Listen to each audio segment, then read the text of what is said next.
the quorum for the business meeting shall be 12 members of the society physically present. And so therefore the question is to what the function and meaning of physically present is. This language was added to the Constitution in 1988 with initial passage in 1987. The amendment received a combined total of 3 minutes of discussion time, none of which appears to have been devoted to the meaning of the word physically.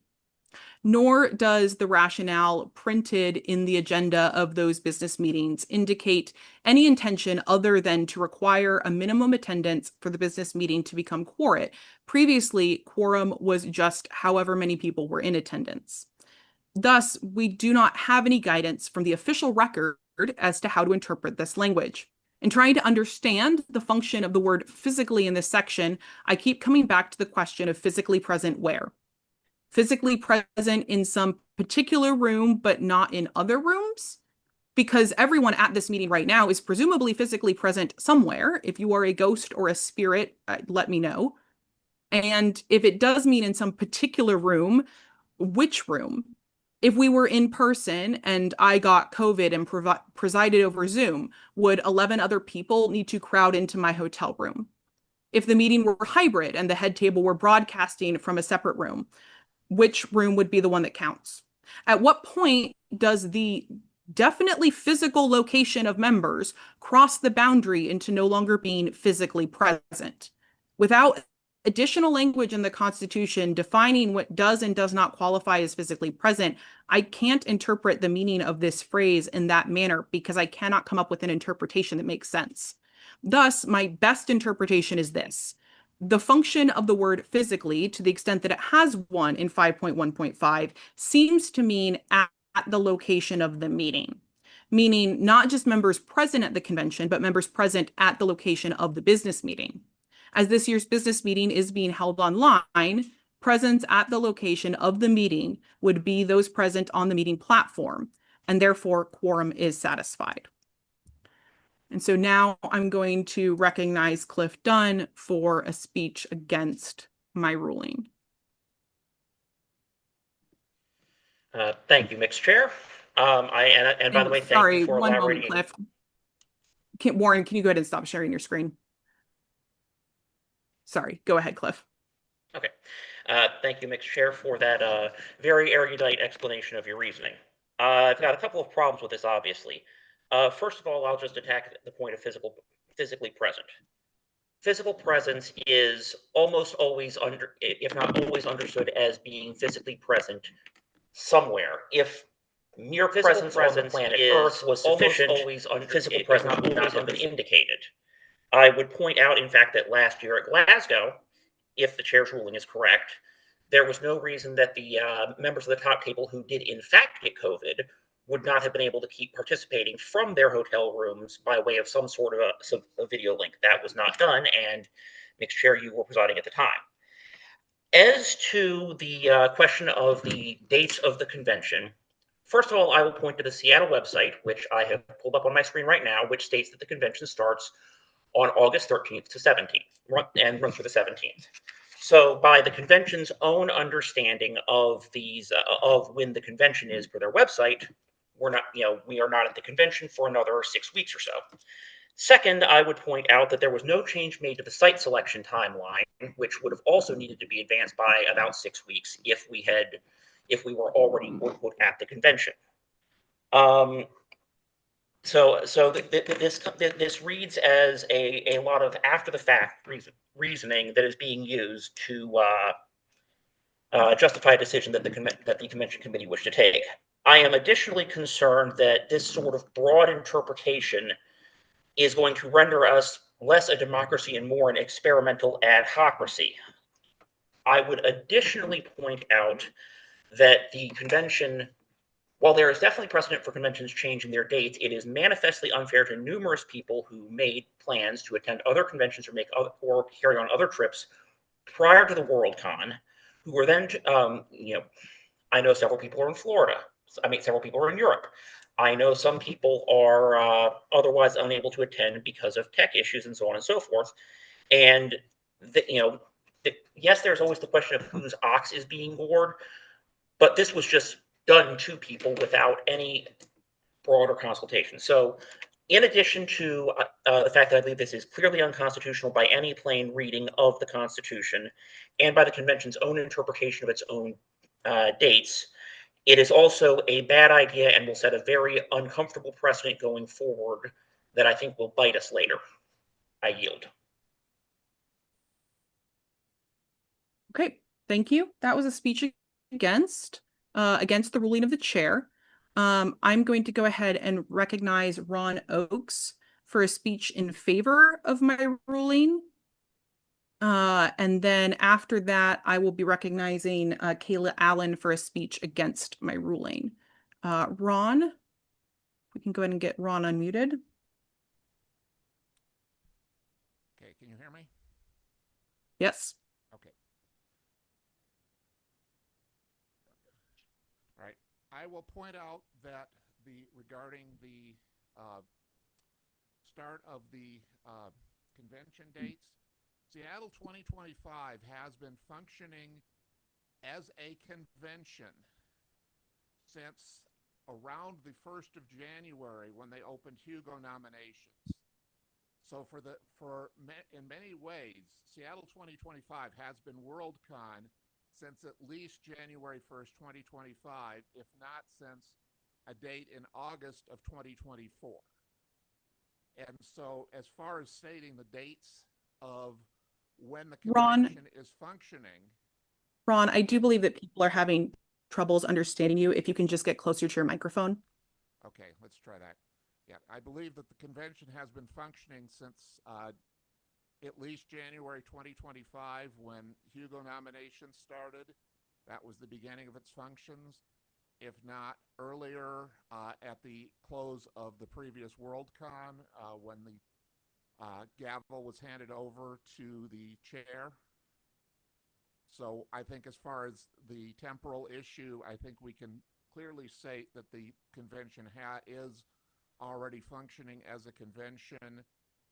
Further, the current definition, of the convention in the Constitution, I think can clearly be interpreted as the functions of the operation of Seattle 2025 as the corporate operator of WSFS, which again, that started at least with the closing of the last convention.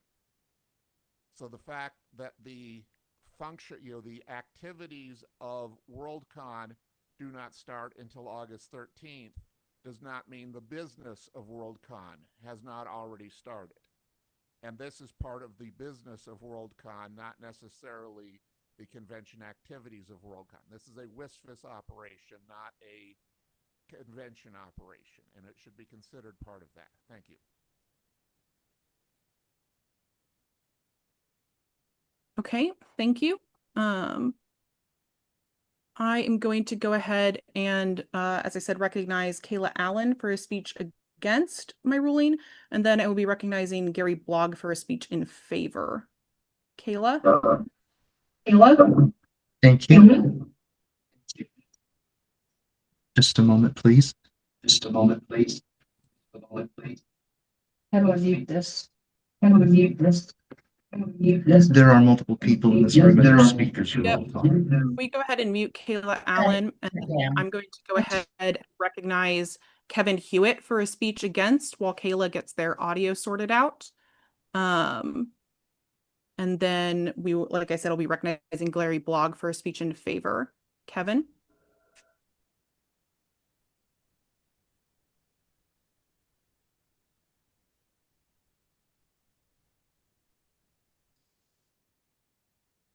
Kevin, you should be seeing a pop-up that you've been asked to unmute. So you can unmute your audio and go ahead and speak. Oh, sorry. It is all learning curve. Merriam-Webster defines virtual meaning online or digital, not in person. In person typically means something happens physically in the same location, while virtual means it happens digitally, often through a computer or other device. Therefore, I view that you're ruling that this virtual meeting, which is what it's called in all the documentation, does not meet the quorum requirement of being in person with at least 12 people. And that is my statement against your ruling. Over. Thank you. Okay, I'm going to go ahead. We have hit the time limit for speeches in favor. Okay, so we've had 7 minutes of speeches in favor. Okay. So time to speak in favor has expired. Let's see. We have a minute and 30 seconds left for time against. Okay, we have a minute and 30 seconds left for time against. Kayla, if you would like to go ahead and speak.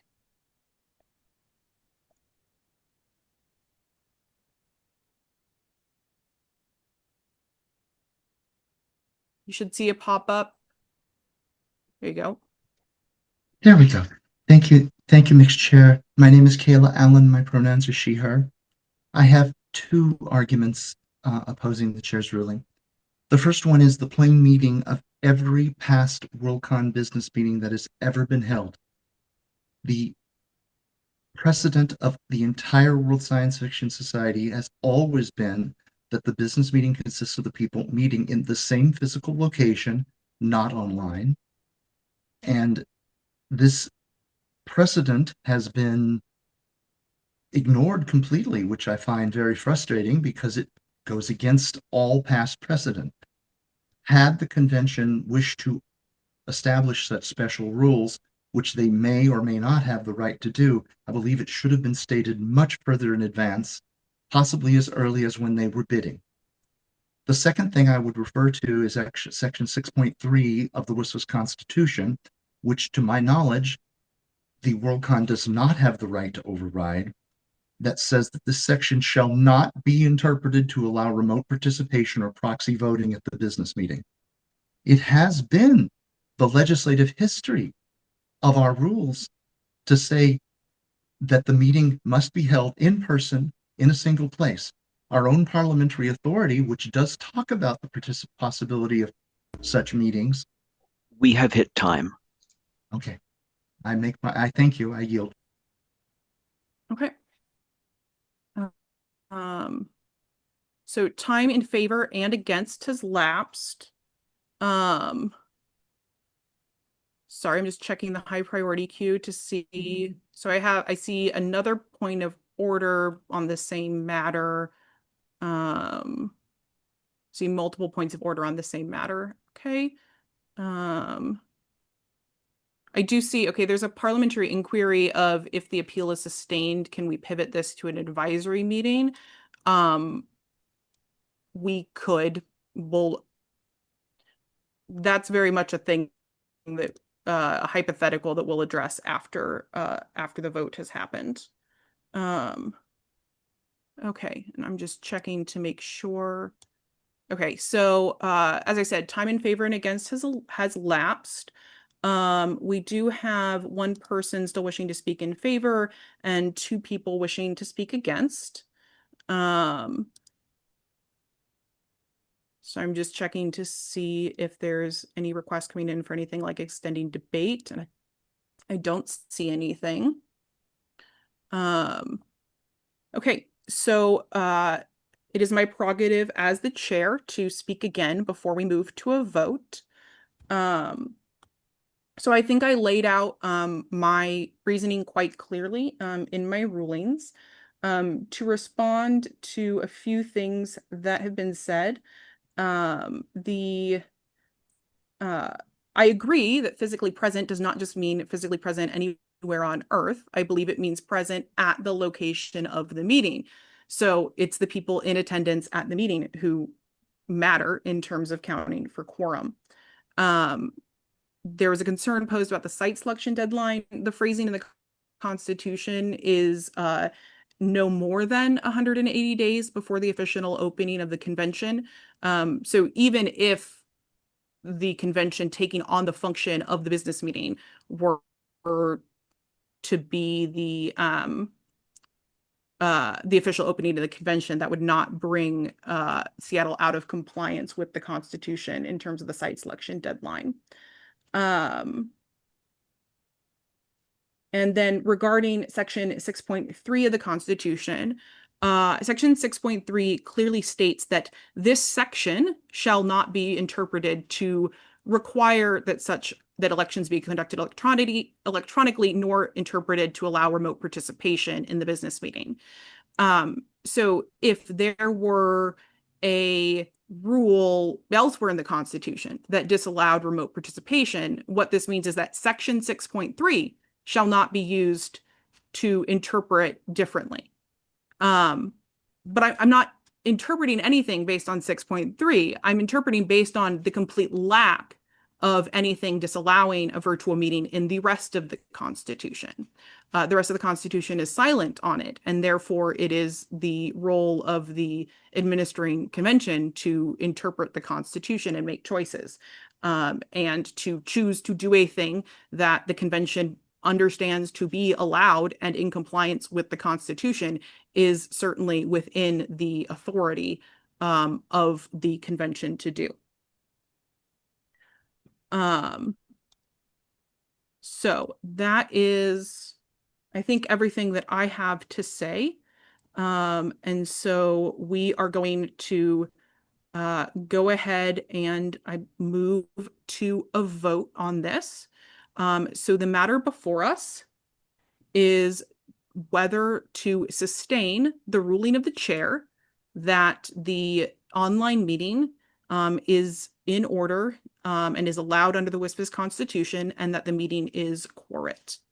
So if we can go ahead and open the vote on the appeal of the ruling of the presiding officer.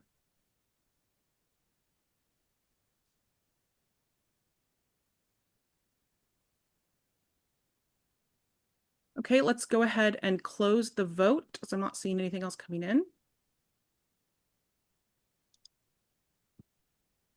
Okay, with 102 in favor of the ruling of the chair and 46 against, the ruling of the chair is sustained, and this meeting is considered to be in order. Okay. So we are now going to move into the actual business that is ahead of us. Normally, we would begin by getting verbal reports from conventions that submitted financial reports and from committees. However, due to the large amount of business that we have to tackle, we are not going to be taking verbal reports except for at the next meeting, which is when we'll be handling the report from the investigation committee on the 2023 Hugo Awards. You can review the committee reports and financial reports in the appendices of the agenda, which begin on page 56. We did not have any questions submitted for any of the reports, so that's why we didn't publish any answers to those non-existent questions. Hold on, I'm seeing something in the queue. Oh, looks like the parliamentarian is, oh, I see it now. Okay.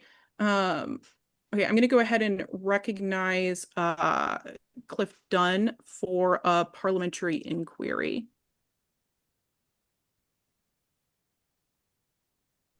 Cliff Dunn, yes, yep. Mixed Chair, I wish to merely ask how the chair is going to handle motions to reconsider, given that while we are having a recorded numbers vote, individual votes are anonymous at this point. Obviously, I think if somebody spoke on one side or the other, that would clearly indicate where they were. But given that roughly 90% of the business meeting attendees did not speak either way, Correct. how is that going to be handled? So just as when we have an in-person meeting, when we have a voice vote, we don't know who voted in favor or against. And even when we take a hand vote, it's not like well, maybe somebody is writing down how every single person voted, but I'm certainly not at the head table. And so our practice is generally that we trust people to tell the truth about whether or not they voted in favor And if somebody has a compelling reason to object that they believe that somebody did not vote in favor, they can do so. Does that answer your question? Great, thank you. Okay. So, given that we are not going to be having verbal reports on committees and financial reports, we are going to go ahead and move to our first item of business, which is going to be taking nominations for the Mark Protection Committee.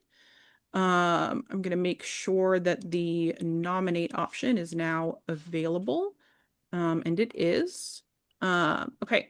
So Kevin Stanley, Nicholas White, and Ben Yallow's terms on the MPC end this year. And so we are electing folks for those 3 positions, which is for a 3-year term, which will end in 2028.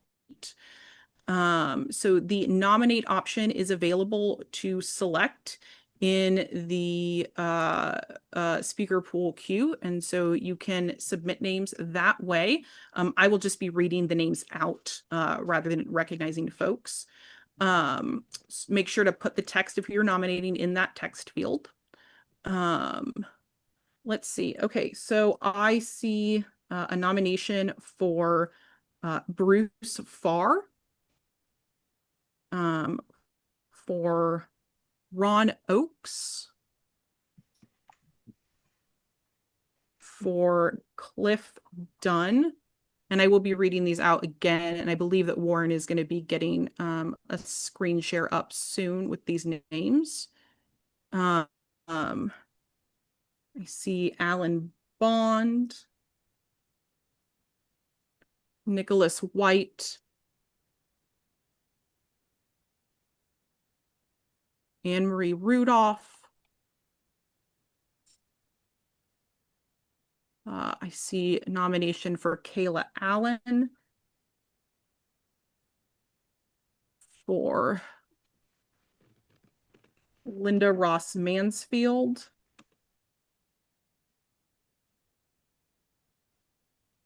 for John Lawrence.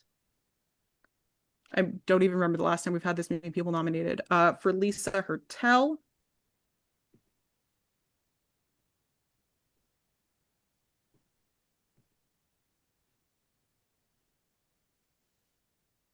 see, for Chris Rose,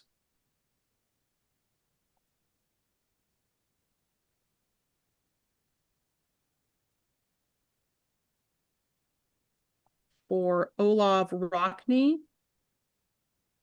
And I do have a note that Kayla Allen is declining nomination. I cannot be nominated. I am already in the middle of an MPC term. That's fair. Okay, so Olav Rockney is also declining nomination. I also see a nomination for Kevin Black and for Linda Deneroff.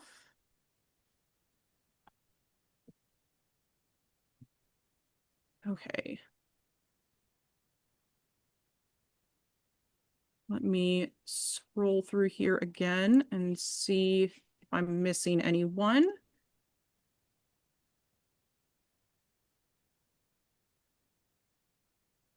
Okay. So to be clear, the folks that we've had nominated are Bruce Farr, Ron Oakes, Cliff Dunn, Alan Bond, Nicholas White, Anne-Marie Rudolph, Linda Ross Mansfield, John Lawrence, Lisa Hertel, Chris Rose, Kevin Black, and Linda Deneroff. If anyone would wish to nominate anybody else, please go ahead and do so.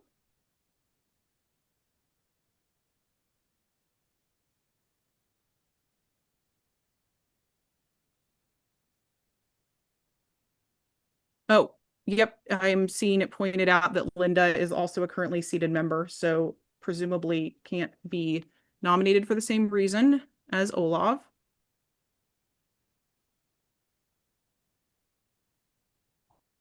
I am also seeing a request to see a list of who is currently on the MPC. I can grab that from the agenda. Where is it? There we go.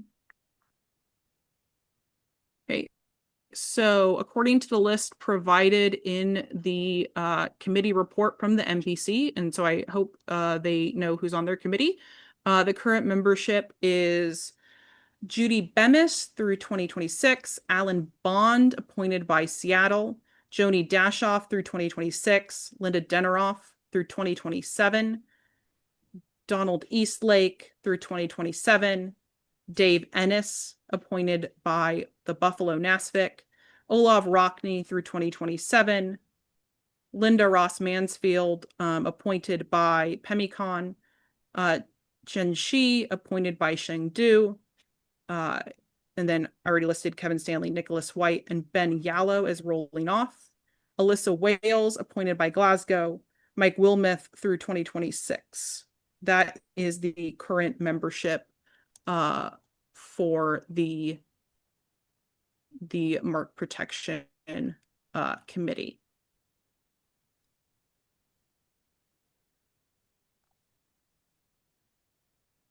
Okay, I see a few more nominations that have come in. So I see nominations for John Coxon, for Warren Buff, and for Perrianne Lurie. In case anyone didn't see it, I'm declining. Okay, Warren Buff is declining nomination. It's no. Going to give folks a little bit more time if they want to make another. Perrianne Lurie is also declining nomination. I do see a hand raised in the Zoom, but I don't see a corresponding request. So if you have a speaking request, please go ahead and submit it.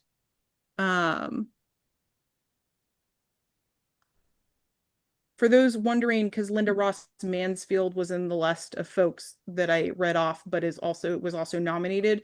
Linda is appointed by a convention, and so can run for a elected seat, and then the convention would appoint someone else in case there's any lack of clarity on that.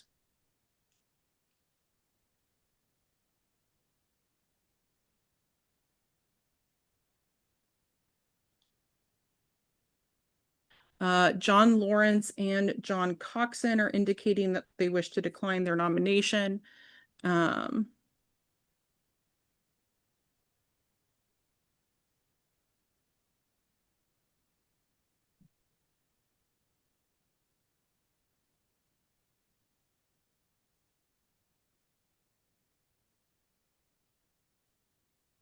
See. We don't see any other requests coming in. I'm going to give you all a little bit more.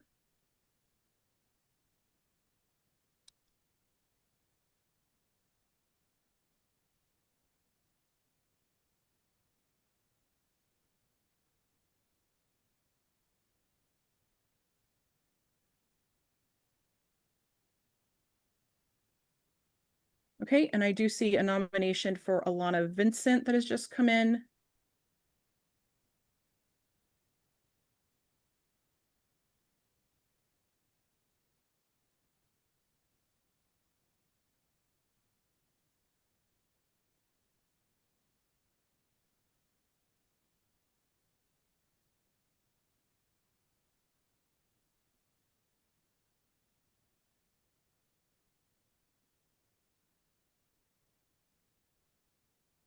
Okay, so I'm not seeing any other requests coming in. And so we are going to go ahead and close nominations. Warren, if you are able to share that next slide. So if you are, and I'll read this list out again.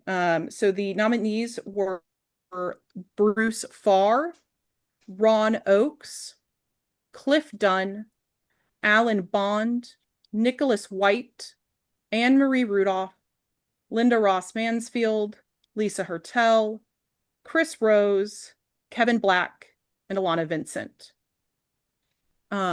If you are somebody who has been nominated, please email bm-candidate@seattleinto2025.org by 3 hours prior to the start of the July 19th session with your consent to nomination. We do plan to hold elections at that meeting.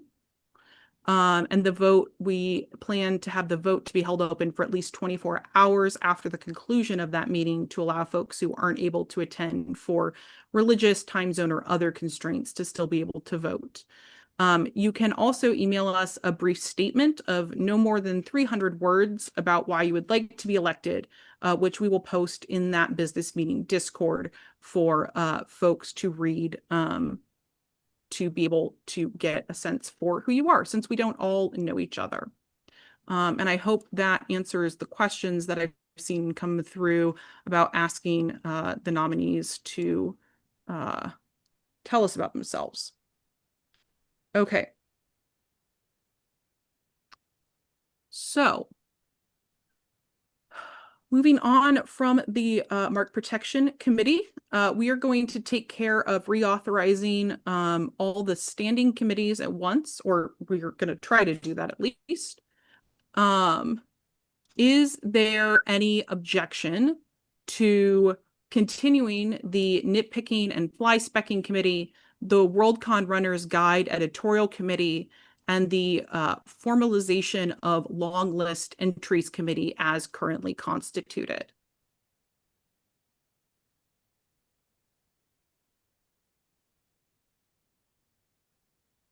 Okay, seeing no objections, those committees are reauthorized and continued. Next, we're going to see if we can do this. And then we will be going on a break after this next item. Is there any objection to the adoption of D.4, continuation of the business meeting study group, and D.5, continuation of the Hugo administration process committee? Is there any objection to adopting D.4 and D.5? I do see an objection. Okay.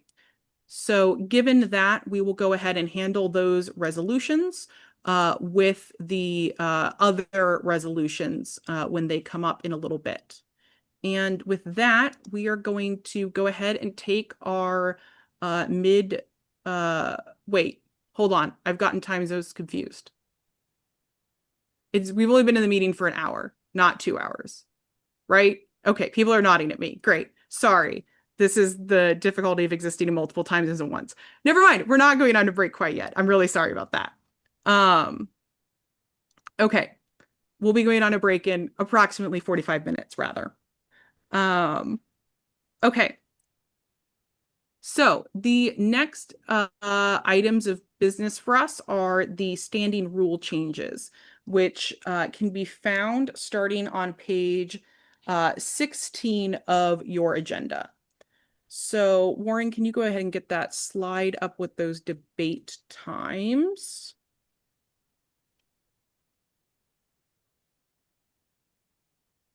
Okay, great.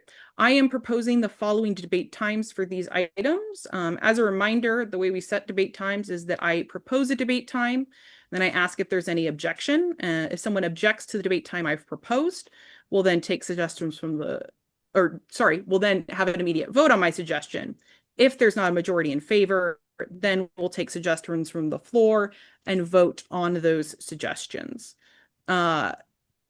Please note when it comes to debate times that debate times are not real time. These might seem quite short, but generally every minute of debate time is about 2 to 3 minutes of real time. That was not true on the debate of the appeal because we didn't have like subsidiary emotions, but as we take up the proposals in the agenda, that will generally be the case. So I am recommending for C.1, extend business meeting agenda deadline 4 minutes. For C.2, dude, where's my motion? 4 minutes. Well, for all of these, it's 4 minutes. For C.3, reconsideration, And for C.4, committees include stakeholders. All of these I'm suggesting 4 minutes. And then C.5 will be taken up during executive session at the next meeting, and we will set the debate time then. So is there any objection to the proposed debate times for the standing rule changes?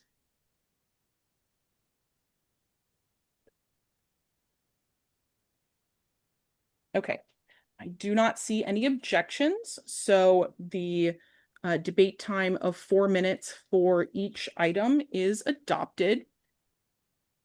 And so we will move into our first item, which is C.1. As a note, if you are the maker of a proposal, or you're going to be making the first speech in favor of a motion on behalf of the maker, please go ahead and submit a request to speak for a speech in favor when we get to your item, and put like first speech or something in the text field. That will assist me in knowing who to recognize in case it isn't the maker of the motion. If I don't see any requests, I'll attempt to recognize the maker of the motion. And if they are not here, I will move on to recognizing someone who wishes to speak in favor. So the current item of business before us is C.1. And so I'm going to recognize Chris Hensley, the maker of the motion, for a speech in favor. Thank you, Mr. Chairperson. So last year's business meeting, we had a record amount of new business, and it not even close to what previous business was. And this year, we have even more new business submitted to the meeting. On top of that, under the rules, 11 Worldcons were expected to submit financial reports because their books are still open. And as is the nature of fandom, all of this new business and reports come in the last 2 days. Given the increased amount of business, the large number of financial reports, the reality and the amount of work it takes to rectify and work with members and get everything ready for the business meeting, 7 days is just not a sufficient time frame for the business meeting as it currently is. Thank you. Okay, thank you. That was a speech in favor. Is there anyone wishing to speak against? And Warren, let's go ahead and, well, so we have a request about folks who are wanting to see the speaker and not the slide. You can select the I think it's called side-by-side speaker view, I believe is what it's called, and then you can resize how much real estate those things take up, I believe. But we wanted to keep the text up there for folks who have difficulties following along. I'm not seeing any other speeches in favor or against. I'll go ahead and give you all a little bit more time to see if somebody wants to speak.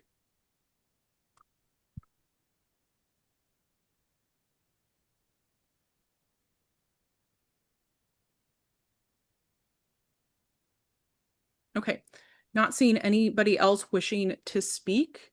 We will go ahead and open the vote on the adoption of C.1.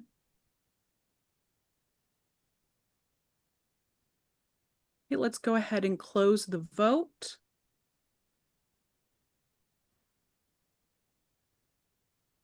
So with 125 in favor and 6 against, C.1 passes and is adopted. And as a reminder, standing rule changes go into effect at the end of the last business meeting, technically the end of the convention, but unless we vote by a 2/3 majority to have it take effect immediately. Obviously, there'd be no point to making C.1 take effect immediately, since it refers to things that have already happened. Okay, so the next item ahead of us is C.2. Dude, where's my motion, which can be found on page 17 of your agenda. As a reminder, debate time was set for 4 minutes. And I will go ahead and recognize Cliff Dunn, the maker of the motion, to go ahead and make a speech in favor. Thank you, Mixed Chair. I'll be very brief. Over the years, there have been a number of committees that have evaporated, failed to report, or have reported out and very clearly not taken up some of the items that were referred to them. And this can result in multiple years being lost on an effort. So this is just an attempt to ensure that if either the committee that something is sent to vanishes or the business is not, the stuff is not even considered that's been sent to it, that the submitters of the original motion can submit new business to reattack their topic and push forward with things rather than losing a second year. Okay, thank you. That was a speech in favor. I'm going to go ahead and recognize Mark Godden for a speech against. So you can go ahead and raise your hand to be unmuted in the Zoom. And then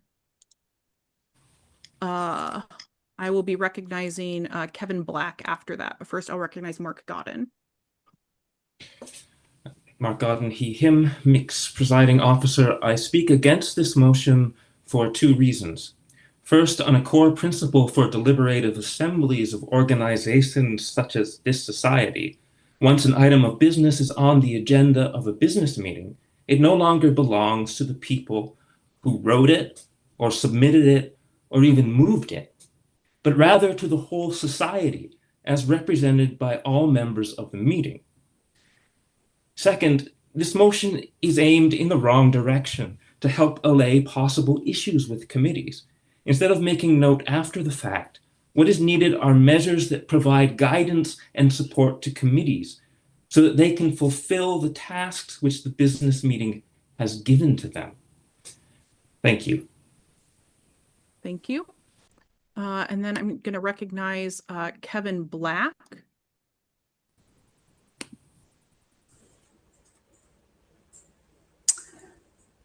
Thank you, Mixed Chair. Am I on? You're good. Yes. Yes. Thank you. I agree with the previous speaker, but I also oppose this motion for the following reason, is that the text requiring the presiding officer to state what reports do not properly account for the disposition of items referred to it requires the presiding officer to comment on the content, which is not the role of the presiding officer, and also increases the demands and pressures on that position. It's the role of the presiding officer to preside neutrally and not to state approval or disapproval of submissions. Thank you. Okay, thank you. That was Mixed Chairperson, we just had 2 speeches against in a row. Yes, Did because we in favor? Yep, because there was not anybody wishing to speak in favor. Yep. Kevin, did you also have an amendment that you had wanted to offer? Because that would be in order at this time.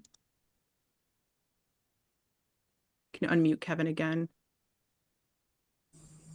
Yes, if it is in order, I would make a motion to strike all of the material, all of the amendatory material after the phrase, as well as a list of any committees that failed to submit a report by the deadline, and then to strike all amendatory material after the word deadline. If that strikeout was made, then I would be able to support this motion. Okay, so Warren's going to try and get that on the screen.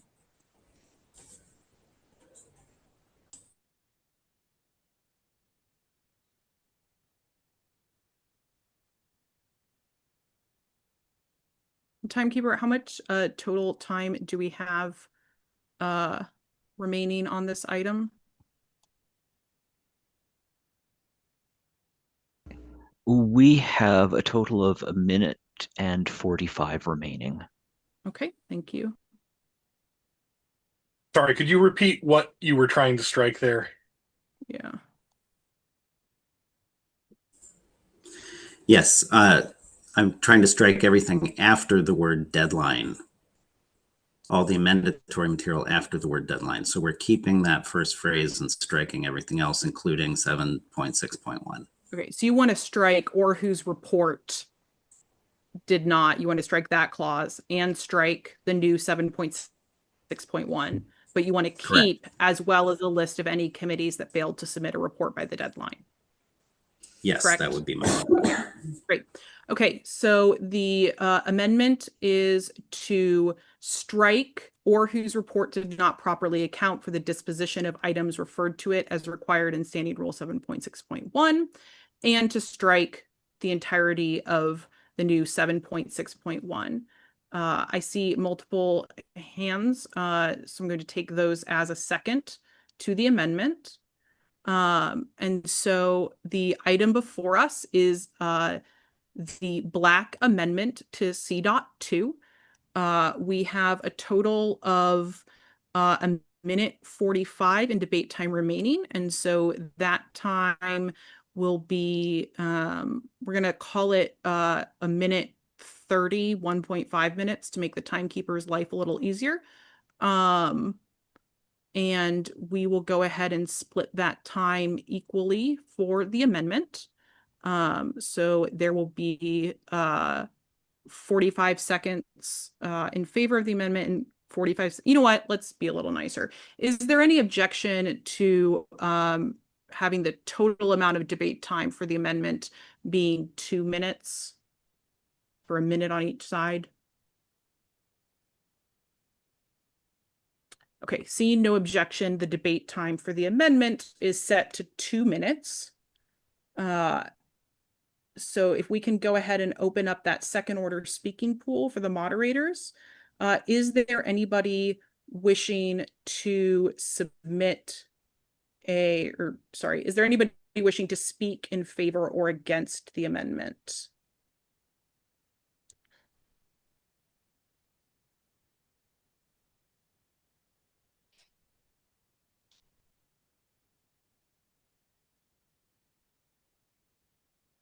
Oh, yeah. Sorry, Kevin Black. I should have.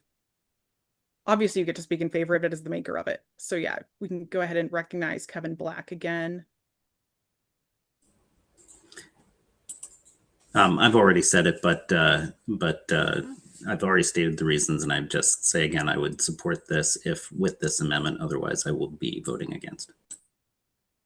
Okay, thank you. That is a speech in favor of the amendment.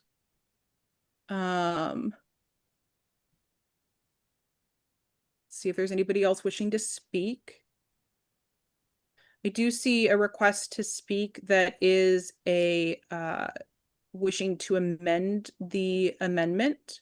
Second order amendments are not in order according to our standing rules. But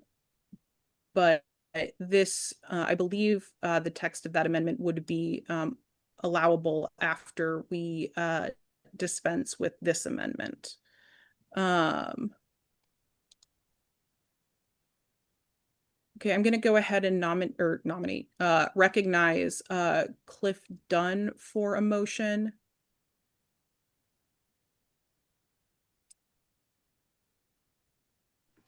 Yes, Mr. Chair, I would like to move to divide the question on this between the amendments to 4.4 and the striking of 7.6.1.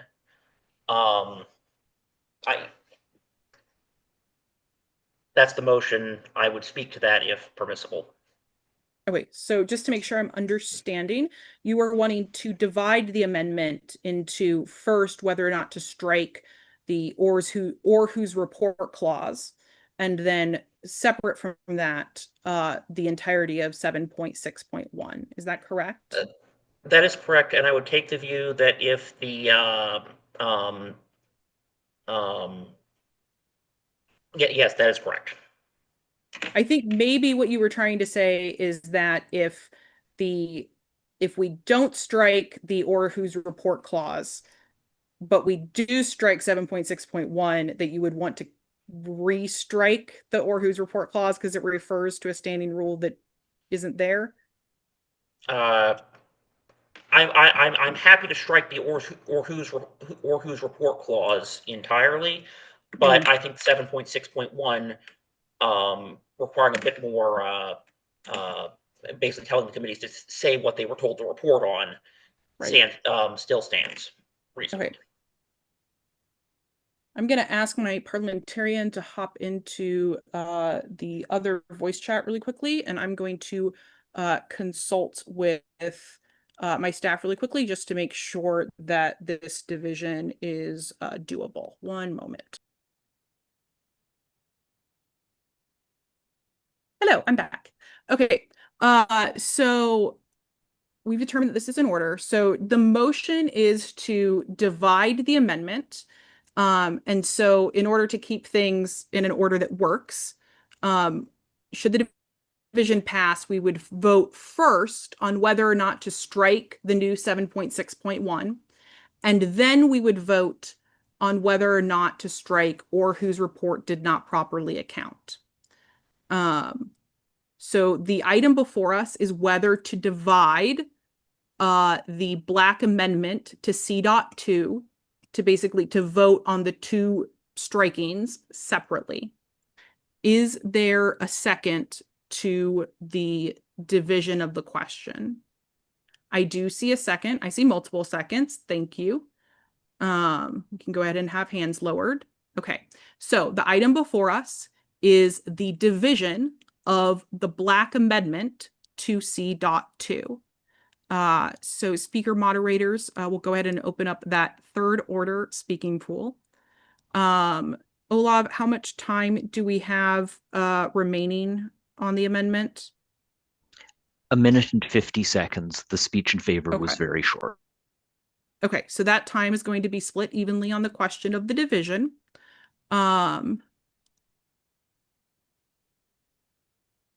Okay, I'm going to Cliff, do you wish to speak to dividing the question any more than you already did? If so, please go ahead and raise your hand in Zoom. Okay, not seeing that. I'm going to go ahead and recognize Kevin Black for a speech against dividing the question, and then I will recognize Kate Secor for a speech in favor of dividing the question. Hi, I'm also, I didn't speak directly to it, but I don't think 7.6.1 is appropriate. I think it's up to a committee to determine the format of their reports. And I think maybe an advisory that it's good practice to do this would be fine, but it is not for this body to control the reports submitted by committees. Thank you. Okay. Thank you. And I'm now going to recognize Kate Secor for a speech in favor. And then I will be recognizing Ron Oakes after that, unless we have somebody else wishing to speak against. Kate? I think that these are totally separable. 7.6.1 just says, if you're a committee and you file a report, you should tell us what business was referred to you. I think that's really reasonable. From year to year, I don't remember what exactly we referred to any given committee, and it would be nice for them to remind us so that when we see the report, we can say, oh yeah, here's how they addressed XYZ concern. Okay, thank you. That was a speech in favor. I still don't see anybody wishing to speak against. And so I'm going to recognize Ron Oakes for a speech in favor of the division. 25 seconds for this. I withdrew my request to speak. Oh, thank you. Sorry, sometimes I get to my bit before everybody else gets to theirs. Okay. Okay. So not seeing anybody else wish to speak, we're going to go ahead and move to a vote. So to be clear, the vote is to divide the Black amendment into two questions. So the first question, which would be Black Amendment A, would be whether or not to strike the new 7.6.1 from the proposal. The second question, so after should the division succeed, then after we would vote on whether or not to strike 7.6.1. We would vote on whether or not to strike or whose report did not properly account, etc.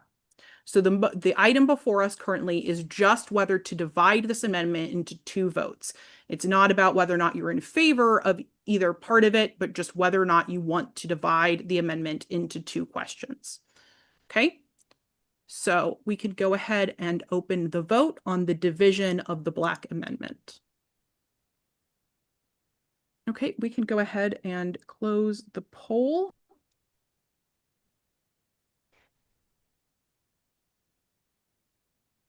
And with 97 in favor and 27 against, the division passes.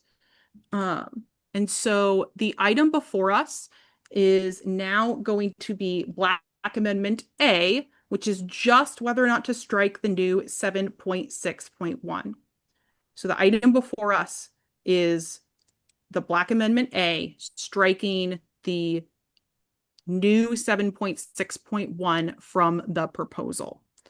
Olaf, how much time do we have in total remaining?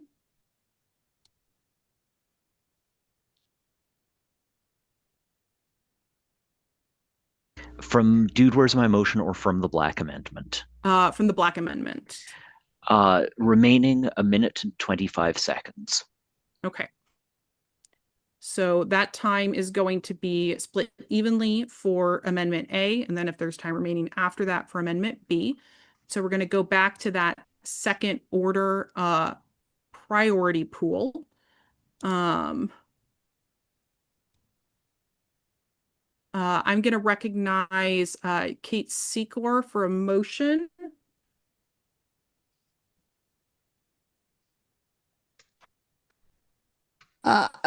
Mixed Chair, I move to extend debate by 4 minutes.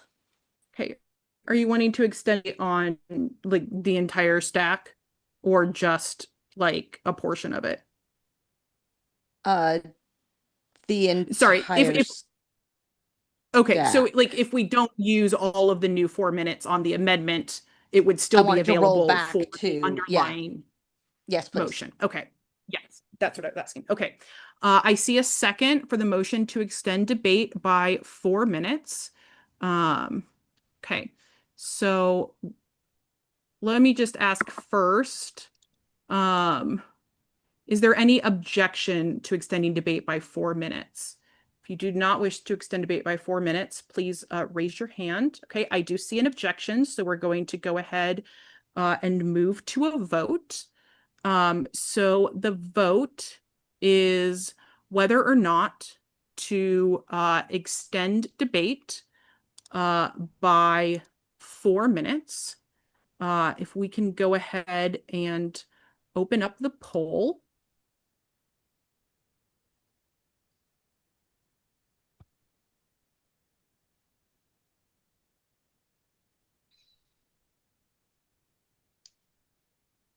And I should have clarified that the motion to extend debate is neither debatable nor amendable, which is why we moved immediately to a vote. And this does require a 2/3 majority to pass. My apologies. Sometimes I get ahead of myself.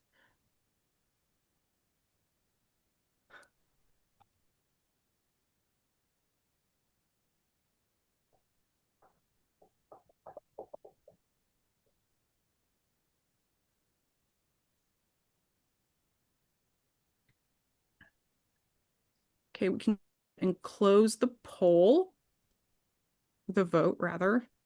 I'm going to be consistent in my phrasing. Okay, so with 56 in favor and 61 against, the motion to extend debate fails. So we are still at our underlying, I believe it was like 1 minute and 15 seconds or something like that of debate time. Okay, so the item before us is the Amendment A of the the Black Amendment A to C.2, which is to strike the new 7.6.1 from the proposal. I see somebody wishing to speak against, so I'm going to recognize Ron Oak for a speech against.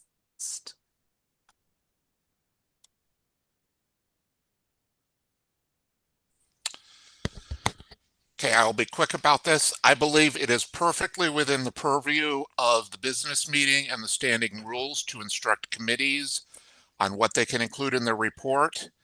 And as Kate pointed out in her speech on splitting the motion, I believe this is a very reasonable thing to include on committee reports, on committees that were formed based on specific motions, that they at least provide a summary of what they were supposed to be reporting on. I yield. Okay, so that was a speech against the amendment, and sort of a speech in favor of the proposed text, just so that we're clear, because I got confused for a second there. Okay, I do see somebody wishing to speak in favor, so I'm going to recognize Elizabeth Kovar, Elizabeth Kovar for a speech in favor of the of Black Amendment A. I've kind of lost track of where we are on this, but we're debating closing everything after report by the deadline, or we're deleting. Go ahead and pause the time for a second, Olaf. Okay, so to be clear, the item currently in front of us.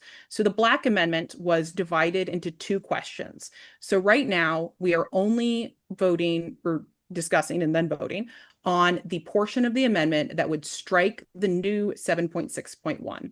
So C.2, dude, where's my motion, includes adding a new section to our standing rules, 7.6.1, as well as adding some additional text. The Black Amendment A is to strike that new 7.6.1 from the proposal. So should this amendment pass, the proposal will read, you see what's on your screen. So 4.4, availability of BM materials, should Black Amendment A pass, then we would be only at what you see in 4.4. And then we would, because we divided the question, then we have to vote on whether or not we're actually amending 4.4 that way. But first, we're deciding whether or not we want to keep 7.6.1 in the proposal. Okay, do you still wish to speak in favor of Black Amendment A? If so, go ahead and raise your hand in the Zoom. Or, no. Sorry, you're still muted too. Okay, thank you. Okay. If there's anybody else wishing to speak on the Black Amendment A, please go ahead and enter that request.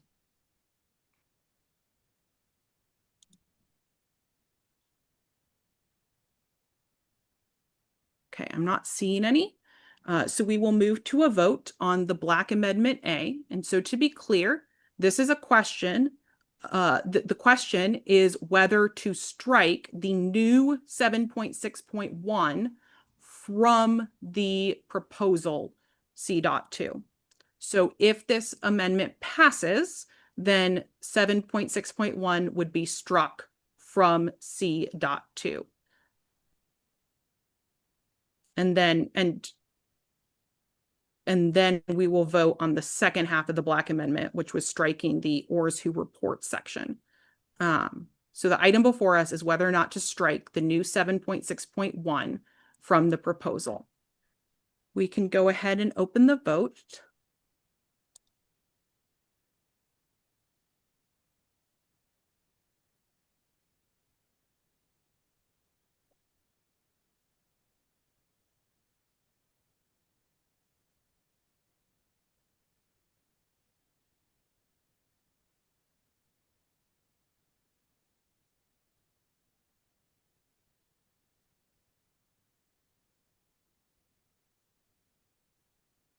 Okay, we can go ahead and close the vote.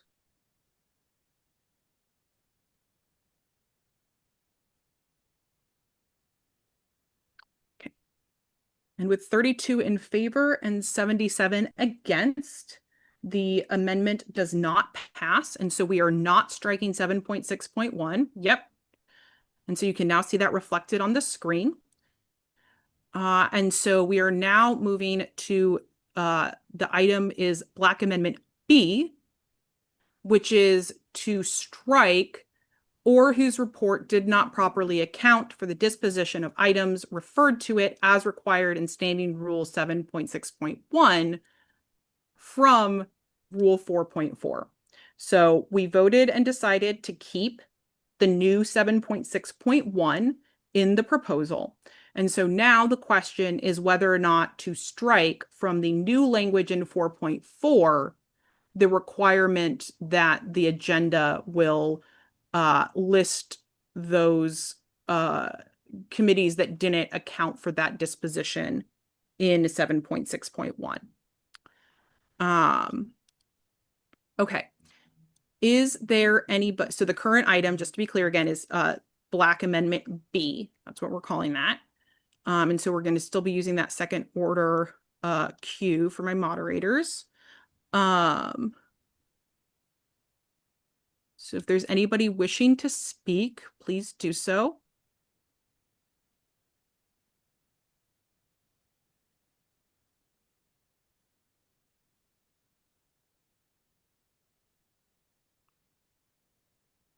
Okay. I do have a motion to call the question. Let me check our substantive debate rule really quick.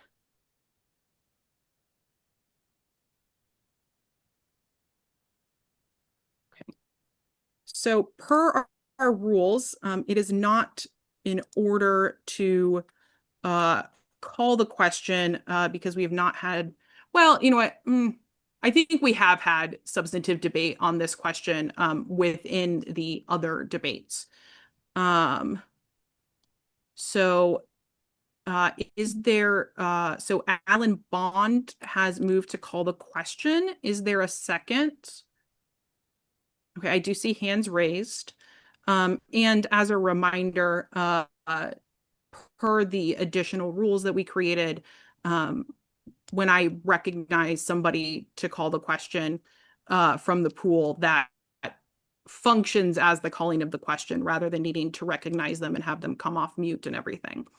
Also, per our rules, since the question has been called, I'm going to give you all a report on where the speaker pool stands. So we have two folks wishing to speak in favor of Black Amendment B, no speeches against, and no other items, or no other requests to speak on Black Amendment B. So the question before us is whether to end debate on Black Amendment B and move immediately to a vote.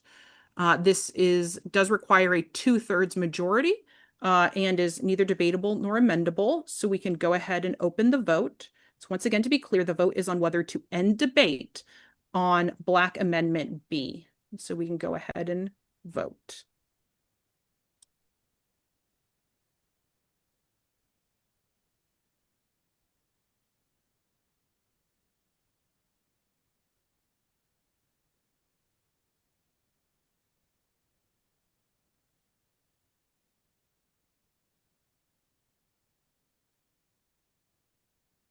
Okay, and we can go ahead and close the vote.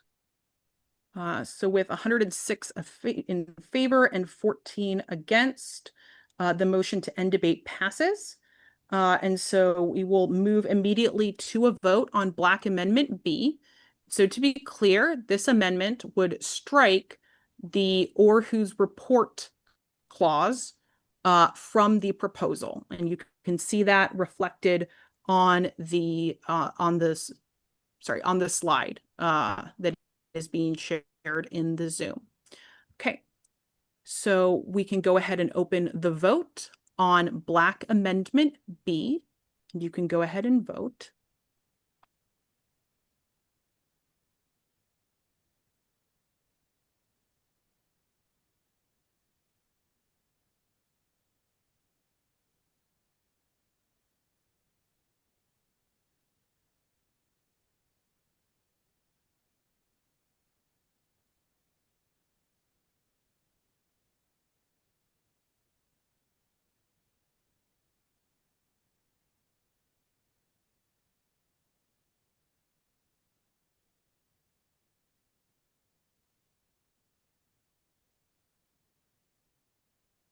Okay, and we can go ahead and close the vote.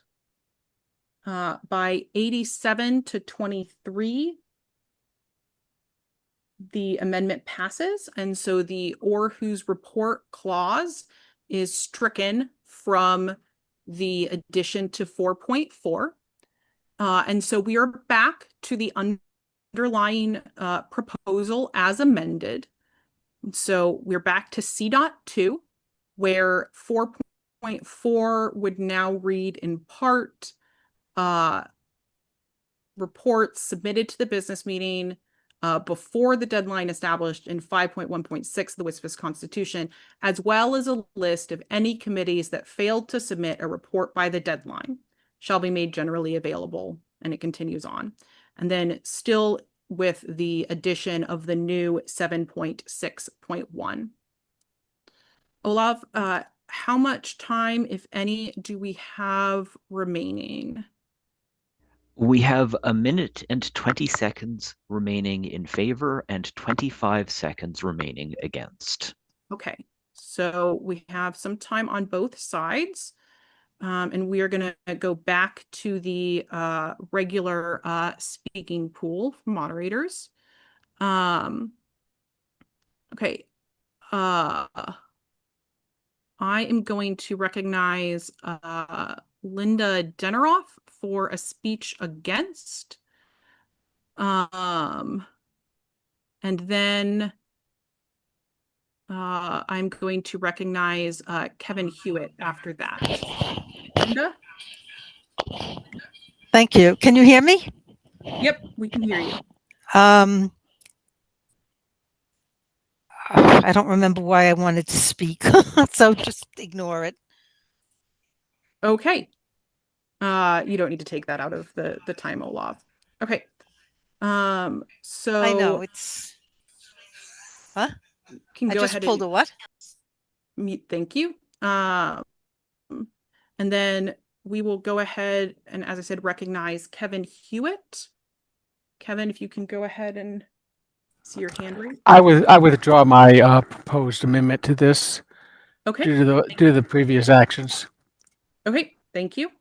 Okay. So the item before us is still the amended C.2. I do see multiple requests to end debate in the speaking pool. But currently I don't have anybody wishing to speak against. So, or sorry, speak at all. So I'm just going to give it a couple more seconds to see if there's anybody wishing to speak on C.2. And if not, we will move to a vote.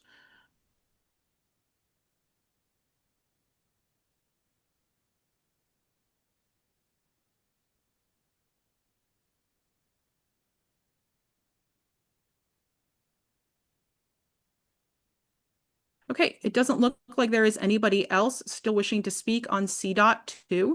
So we can go ahead and archive those requests to end debate, and we will move to a vote. The item before us that we are voting on is the adoption of the amended C.2, and we can go ahead and open the vote.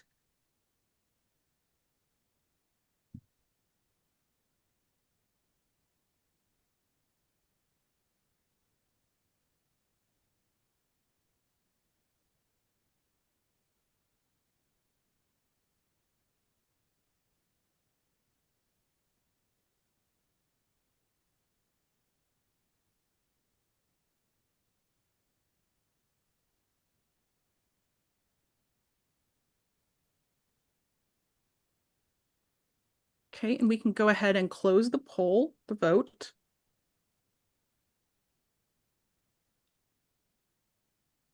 So with 101 in favor and 18 against, C.2 as amended passes and is adopted and will be added to the standing rules at the end of this Worldcon.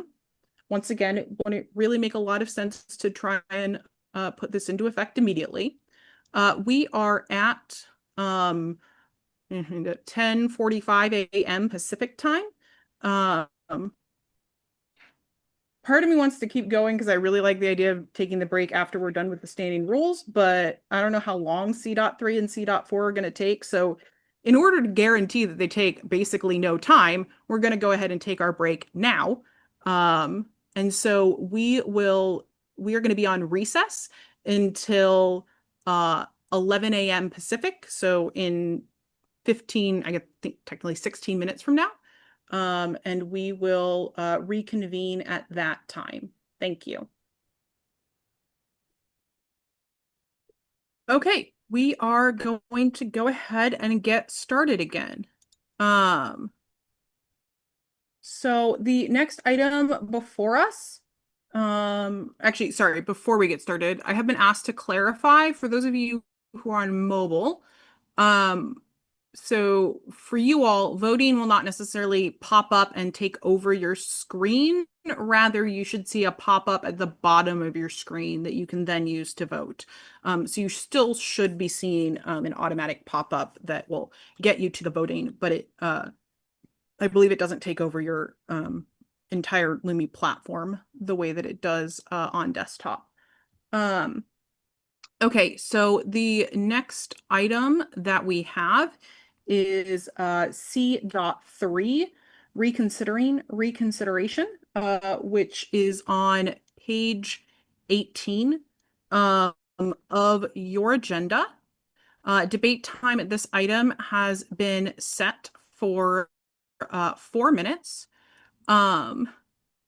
Is Joshua Kerngold as the maker of the motion. If you would like to speak to it, please go ahead and raise your hand. Otherwise, okay, I do see. Okay, if we can go ahead and get Josh unmuted, you can go ahead and speak in favor of C.3.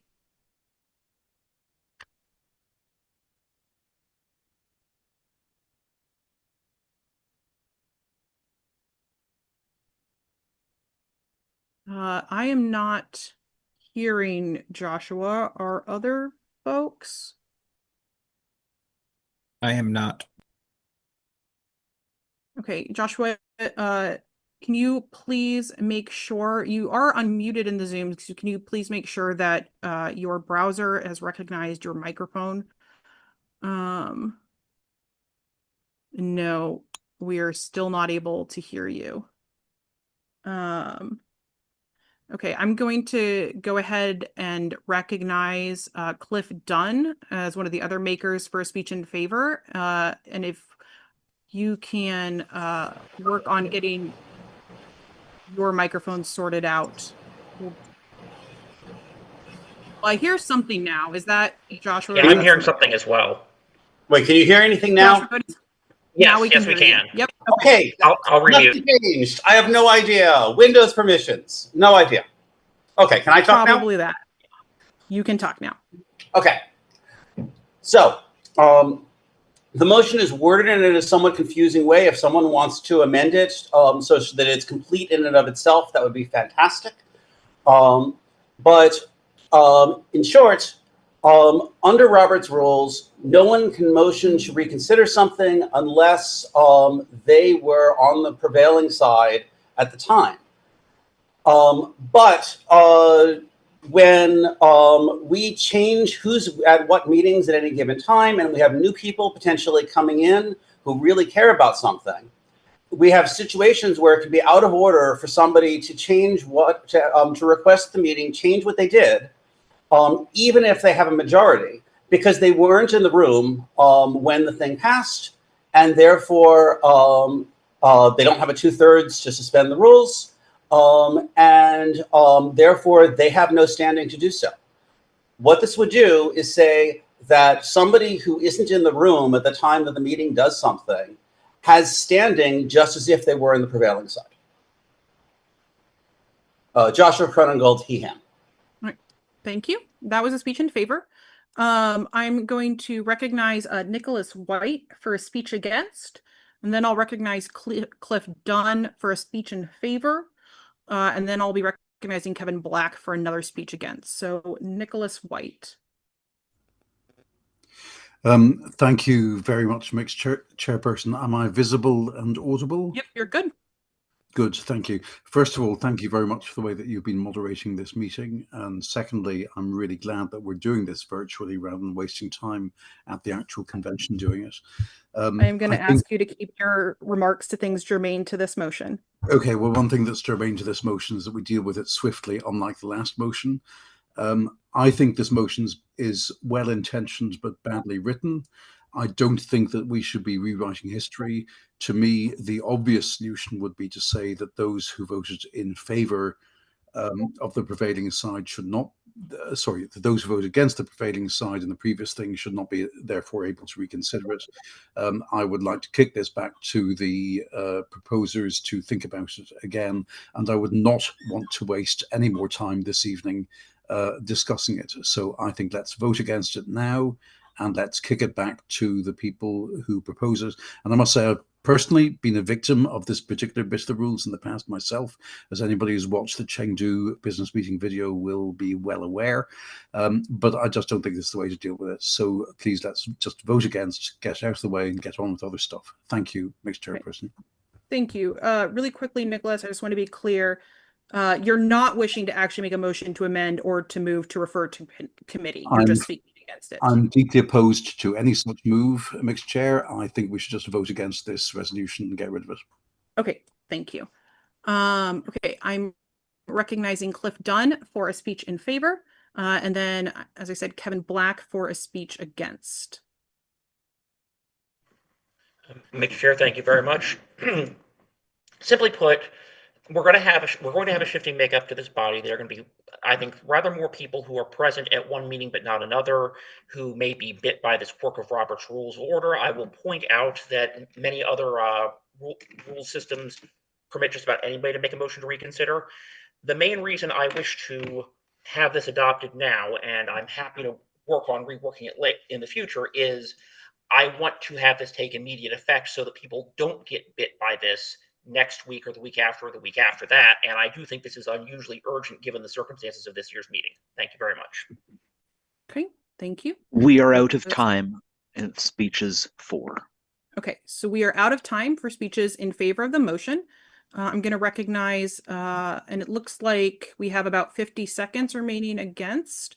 The timekeeper will correct me if I'm wrong. I'm going to recognize Kevin Black for a speech against. And then if we still have time, I will be recognizing Alan Fleming for another speech against. So Kevin. Hi, Robert's rules are designed in order to stop the process from being bogged down by motions to reconsider, which can sometimes be sour grapes if it doesn't actually reflect anyone changing their mind. This would allow someone with sour grapes who lost their motion to force the body to spend time reconsidering just by going outside and finding a friend. We should vote against it. Okay, thank you. That was a speech against. And I am now going to recognize Alan Fleming for another speech against. It looks like we have about 20 seconds remaining. Alan Fleming, if you want to go ahead and... Hi there. Given what Kevin said, I adopt his remarks completely. The problem is Robert's rules, and we don't need to use this at all. Okay, thank you. We do still have we have about 5 seconds of time remaining against. We do still have 2 people wishing to speak against. I'm going to ask the body, is there any objection to going ahead and moving to a vote on this? If you object to moving to a vote, please use the raise hand in the Zoom. Okay, there is an objection, a couple. So I'm going to go ahead and recognize Kemp Bloom for speech against. You have 5 seconds.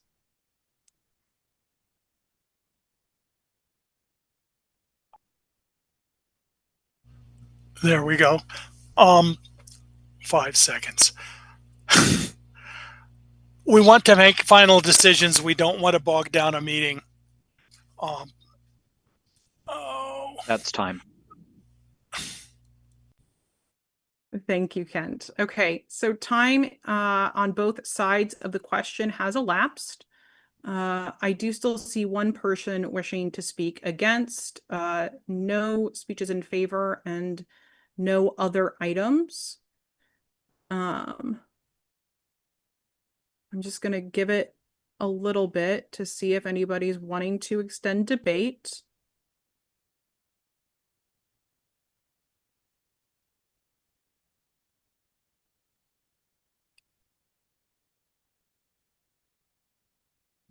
Okay, I don't see any motions coming in to extend debate, so we are going to move to a vote. So the item before us is C.3, reconsideration. Anyone, so we can go ahead and open the vote on the adoption of C.3. I almost just tried to call for a vote by raising hands.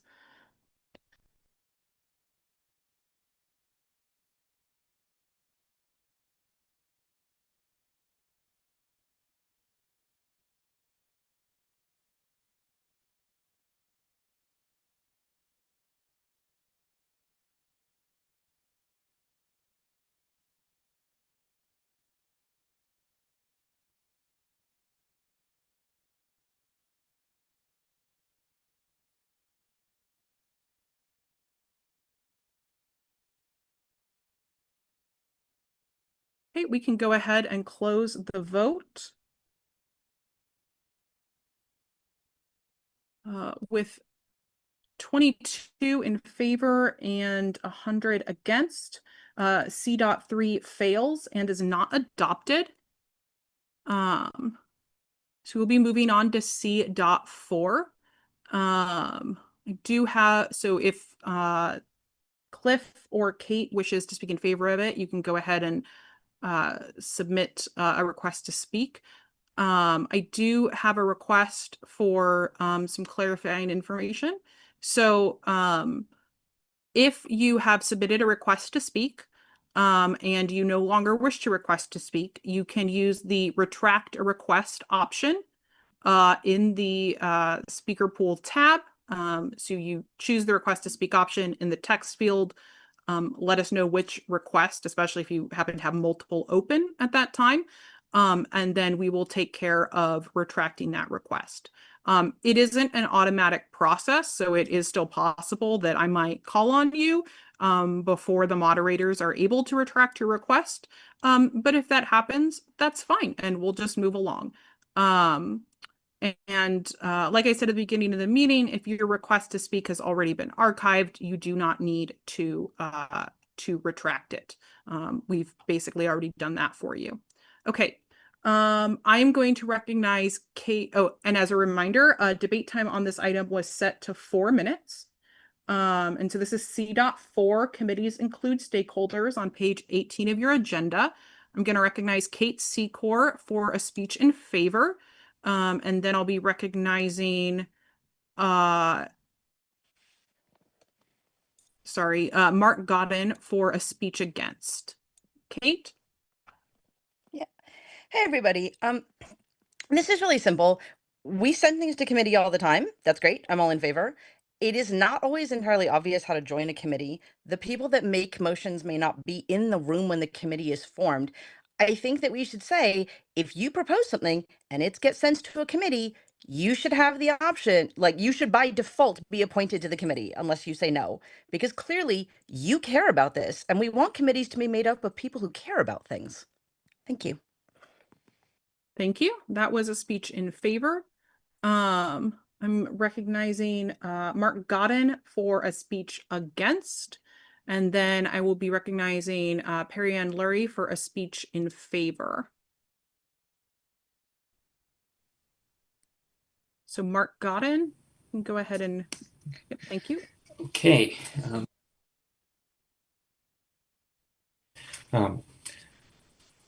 Mixed Presiding Officer, I speak against this motion because all members of the society are stakeholders in any item that's on the agenda, any item that might go to committee, not only or primarily the people who proposed it.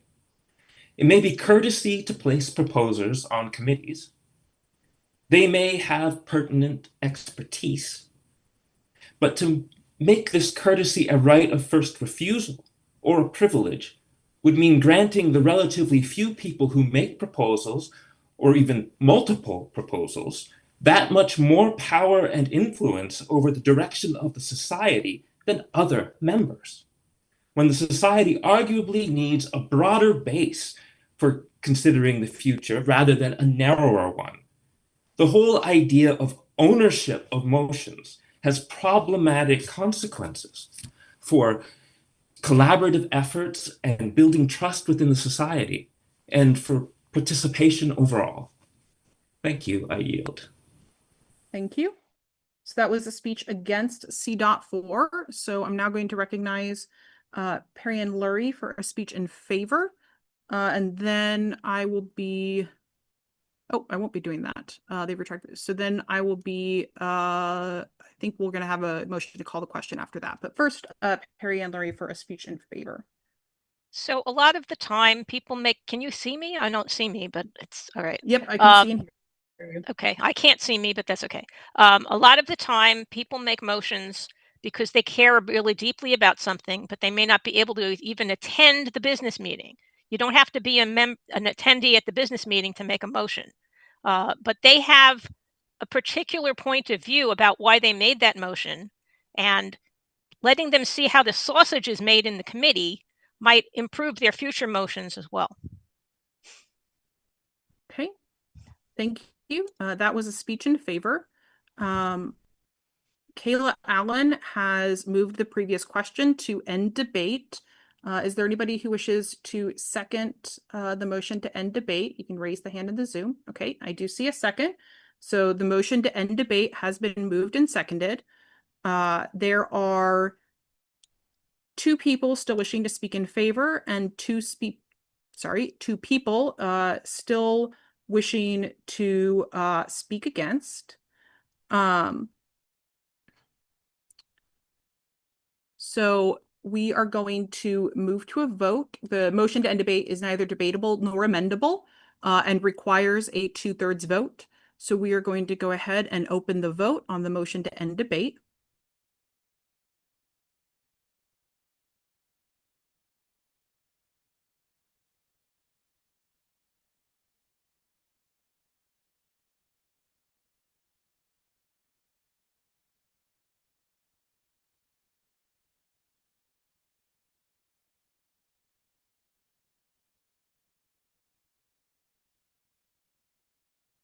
Okay, and we can go ahead and close the vote. So with 89 in favor and 31 against, the motion to end debate passes with a 2/3 majority. And so we are going to move directly to a vote on item C.4. So we are voting on C.4. Committees include stakeholders on page 18 of your agenda. And we can go ahead and open the vote on C.4.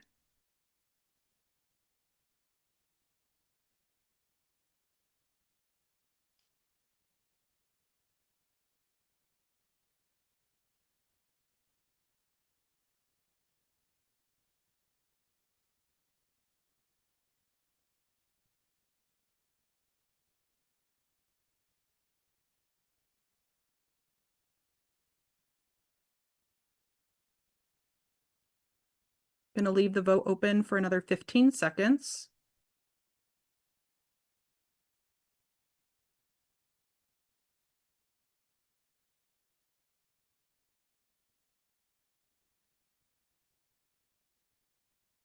Okay, we can go ahead and close the vote.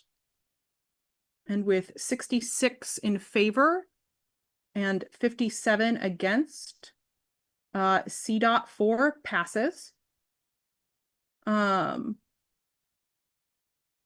Cliff or Kate, is it your intention to move the immediate adoption of this? If so, can you just raise your hand in the Zoom?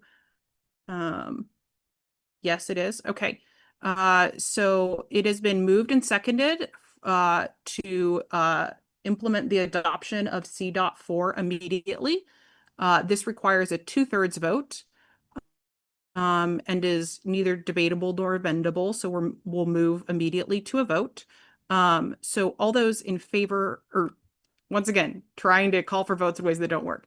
So we will open the vote on the immediate adoption of C.4. I mean, to give the Lumi Tech a moment to get that ready.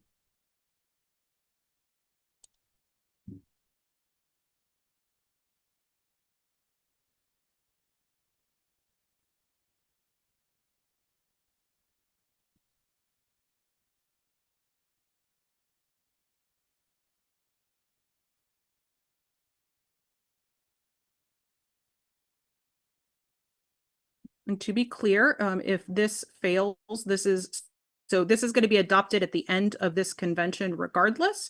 This is just whether or not we are going to immediately adopt it. And so it would be in effect for the remainder of this year's business meeting.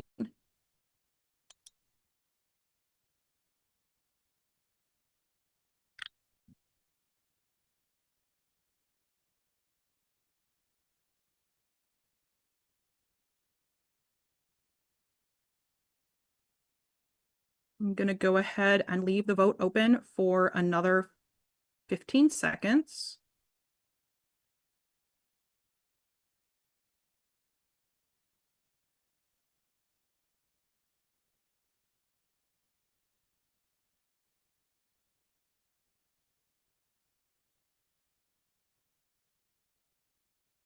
You can go ahead and close the vote.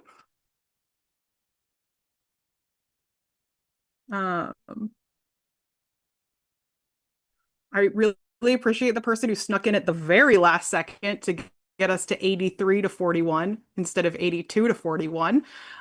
So with just over a 2/3 majority, the vote passes and C.4 is in immediate effect.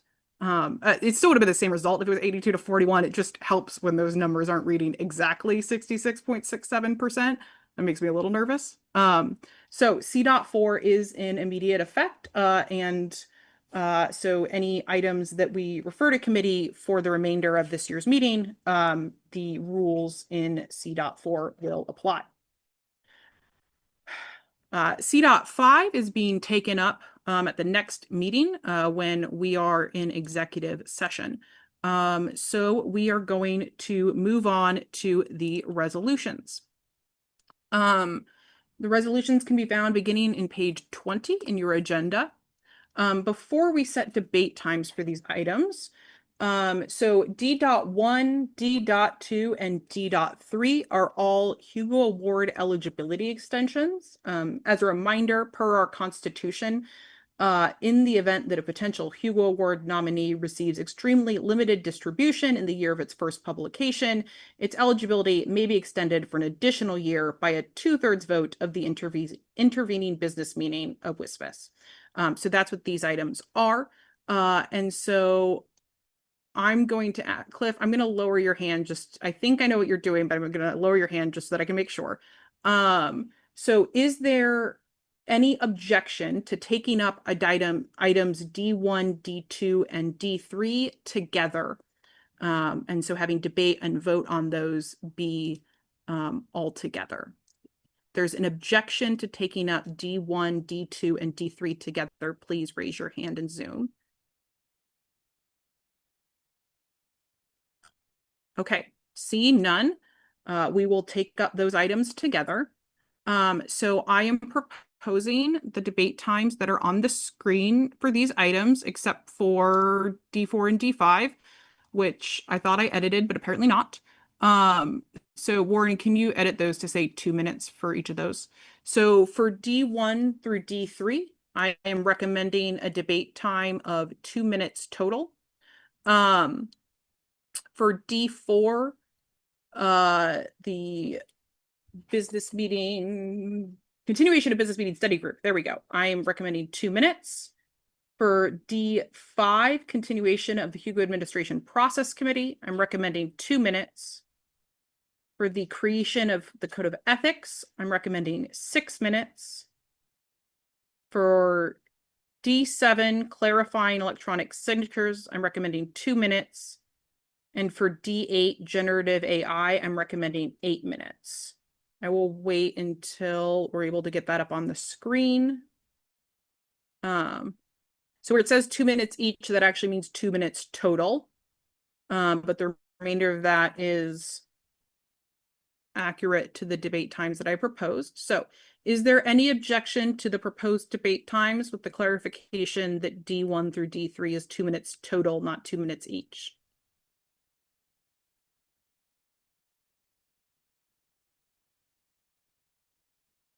Okay, see no objections.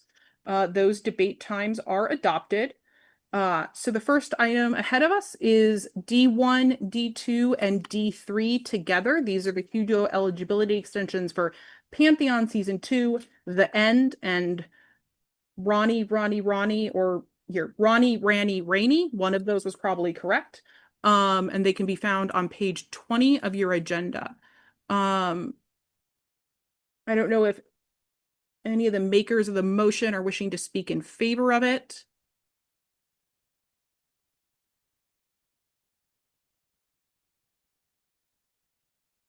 I don't see any speeches in favor.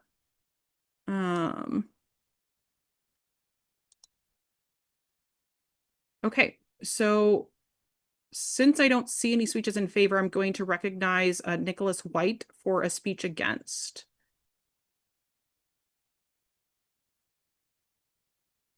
So Nicholas, thank you, Mixed Chairperson. I hate to be that guy. I mean, I really hate to be that guy.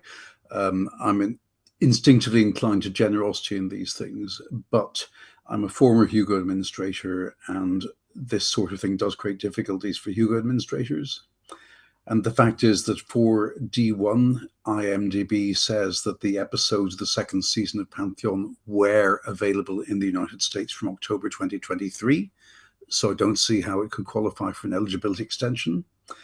For D2, the film The End was reviewed by Variety, The Hollywood Reporter, The New York Times, and by Roger Ebert during the calendar year 2024. So the case that nobody knew about it before the start of this year isn't really made out. And for D3, IMDb states that the film Ranny was released in the USA on the 28th of May 2024.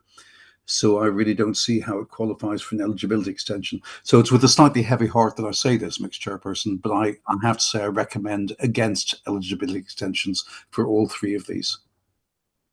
Okay, thank you. We are out of time for time against, and Mixed Chairperson, may I speak for despite being a table officer? Yes, as one of the maker of the motions, you can speak in favor. Will somebody else time me? Yep, I'll do it. Thank you. I cannot speak to Pantheon. That is one that I am less familiar with. But with regards to the movie The End, the limited availability has to do with how many screens and in what cities it was available in. So, for example, it got a Telluride Film Festival release in 2024 and a limited release in no more than 16 cinemas in late December 2024. I do not think that counts as wide availability for The End.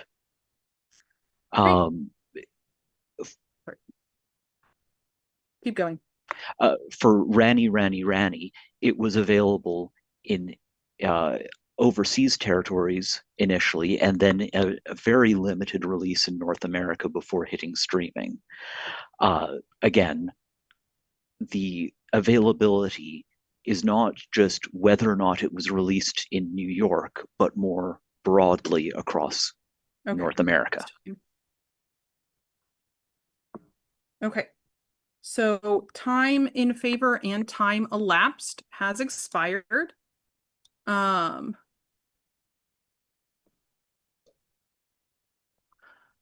moment. Okay, so I do see a motion to divide D1 through D3. So even though the body did not object to taking up D1 through D3 together because these items are not related to each other. It only takes the request of a single member of the body to divide them. So Kate Secor is wishing to divide D1 through D3. And so those are divided. However, because time for debate has elapsed, we will move to a vote on those items unless I see, oh, I do see a point of order from Rafe Richards. So I'm going to recognize Rafe Richards for a point of order.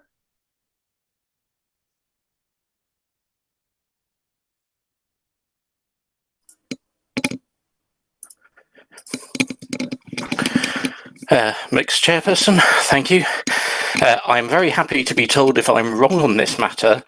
I believe from my reading of 3.4.3 that D3 may be ultra-virus, as 3.4.3 authorises an extension for 1 year past date of original release, and per the proposers of this motion, Rani was initially released in 2022. Yep. Okay, let me just confer with my staff momentarily to make sure we're in agreement.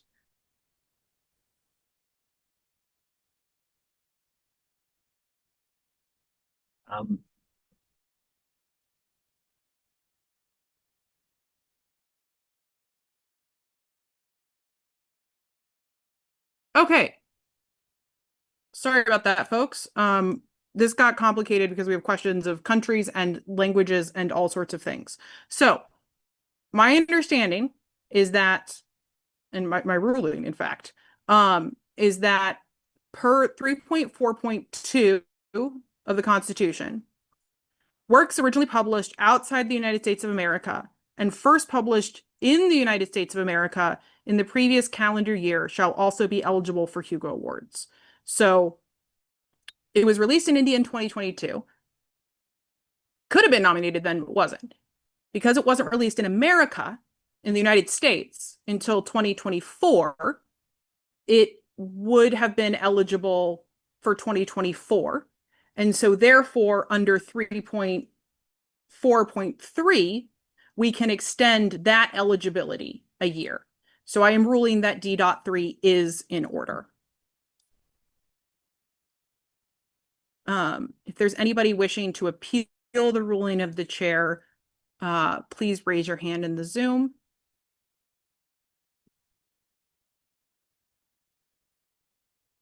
Okay, not seeing any. I'm going to, so that is my ruling. And so we are out of time for speeches in favor and against.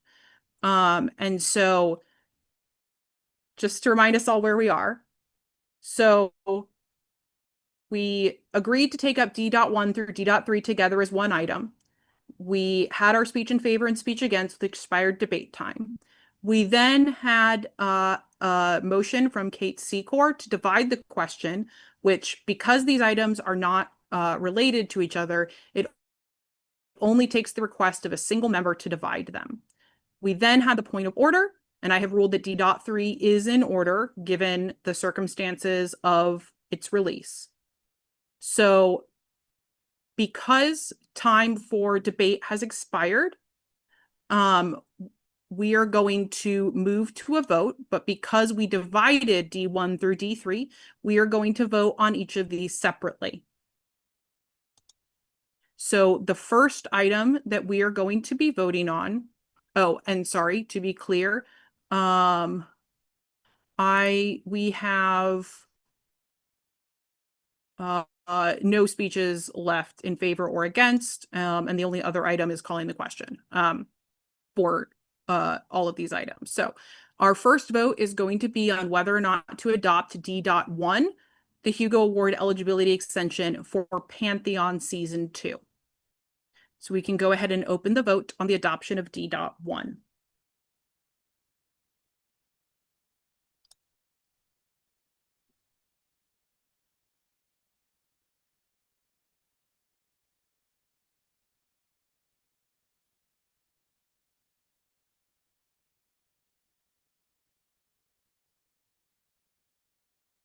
Okay, I'm going to go ahead and leave the vote open for another 15 seconds. In case you haven't figured out yet, when I say that, it is because the vote's a little close, so I want to make sure that everyone who needs to vote has an opportunity to do so.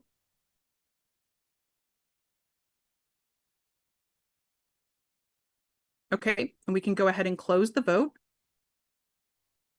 With 68 in favor and 62 against, the adoption of D.1 fails, as these require a 2/3 vote.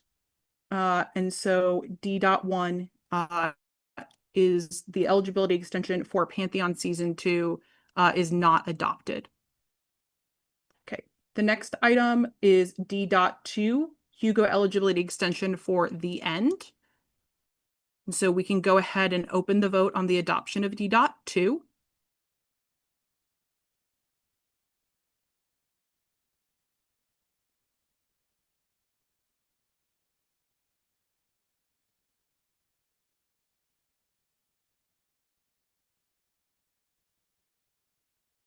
I'm going to leave the vote open for another 15 seconds.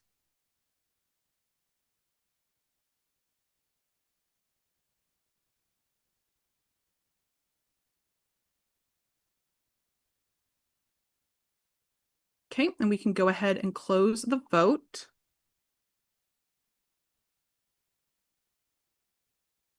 With 78 in favor and 48 against, D.2 did not reach a 2/3 majority.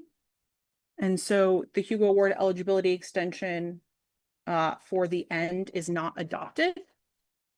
And finally, we're going to vote on D.3, the adoption of the Hugo Award eligibility extension for Ronnie. We can go ahead and open the vote on D.3.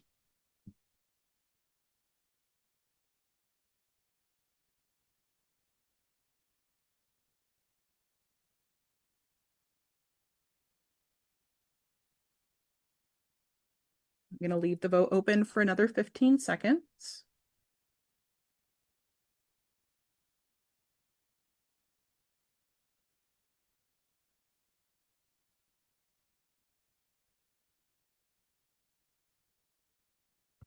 Okay, and we can go ahead and close the vote. And with 73 in favor and 53 against, that is not a 2/3 majority. And so we do not adopt the eligibility extension for Ronnie, Rainey. Okay, so that concludes items D1 through D3. So we are now going to move to D4, the continuation of the business meeting study group. Did want to check, believe I saw. Okay. I'm going to recognize Cliff Dunn for a parliamentary inquiry.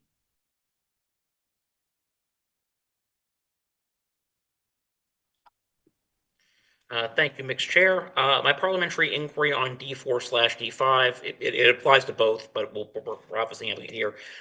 Can we handle questions of the charge and or leadership of the business meeting study group later on, depending on what is sent there, even if we adopt the extension in principle now? So basically you're asking, so can we amend the charge to the committee later as we refer things to them? So the act of referring items to that committee would inherently modify the charge to them. So like that would happen. If the adoption or not adoption of other items sort of impacts what we want to ask those committees to look at, I mean, I believe technically we can, we can adopt a resolution to charge the committee with something else.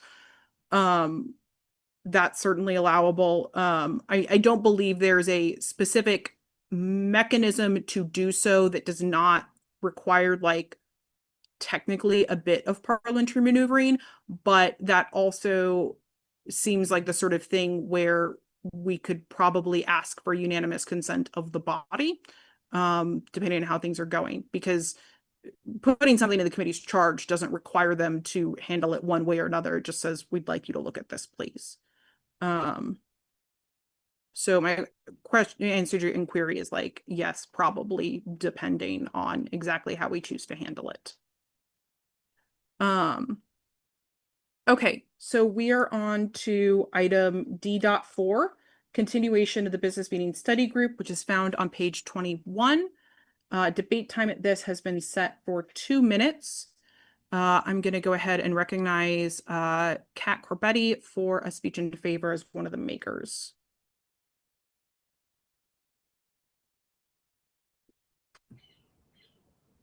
Thank you, Ms. Chairperson.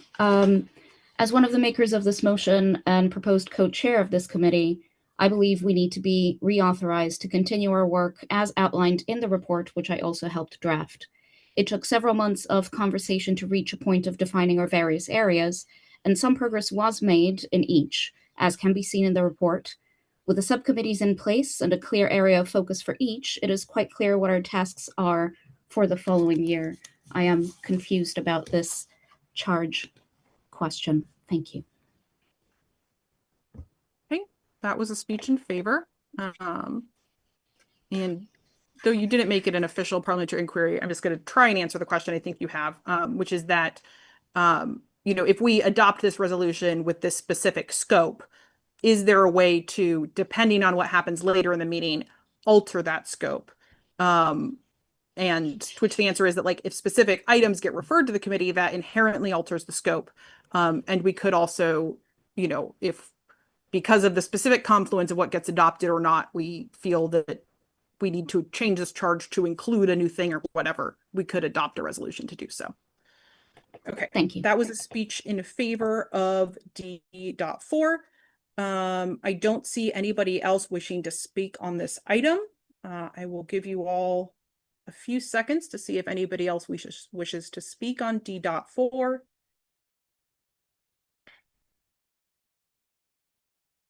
Okay, not seeing anybody else wishing to speak. So we will put D.4, the continuation of the business meeting study group, to a vote, and we can go ahead and open the vote on the adoption of D.4.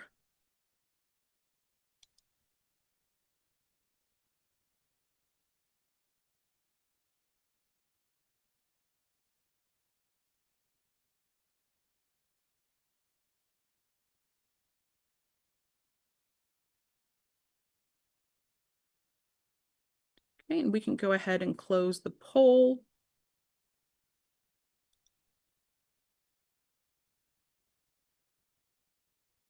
With 120 in favor and 6 against, the adoption of D.4 passes, and the business meeting study group is continued as described in D.4. Okay. The next item is the continuation of the Hugo Administration Process Committee. I have set debate time on this item, or we have set debate time on this item rather, at 2 minutes. Believe Bree Reeves is here. And so Bree, if you could raise your hand in the chat, and we will recognize you for a speech in favor. Before you do start speaking though, I see a question about how people volunteer for this and other committees. You can, if you have the contact info for the chair of the committee itself, you can contact them directly, or you can contact the business meeting staff at which email do I want you all to use? At businessmeeting@seattlein2025.org. Any of the other business meeting emails also get to us. But you can use businessmeeting@seattlein2025.org to express your interest of being on a committee, and we will pass that along. We won't do that in perpetuity. That will probably only be through the end of August, probably. Okay, I'm going to go ahead and recognize Bree for a speech in favor of D.5. Okay, Mixed Chair, can you hear me all right? I can.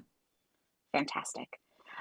So the Hugo Administration Process Committee was created last business meeting in order to look at the business administration procedures in the wake of the last couple of years.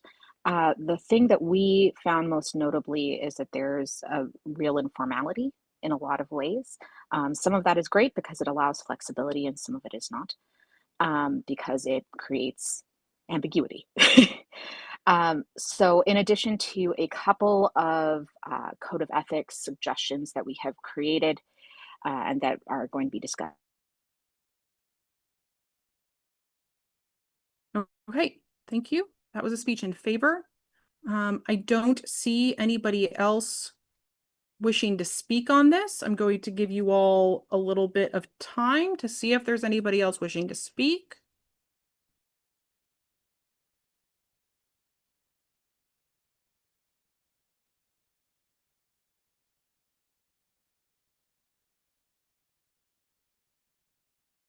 Okay, I don't see anybody else wishing to speak on this item, so we are going to move to a vote.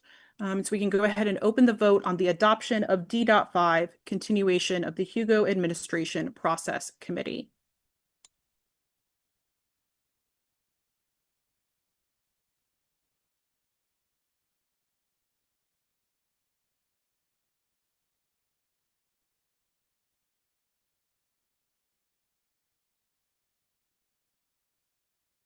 Okay, and we can go ahead and close the vote.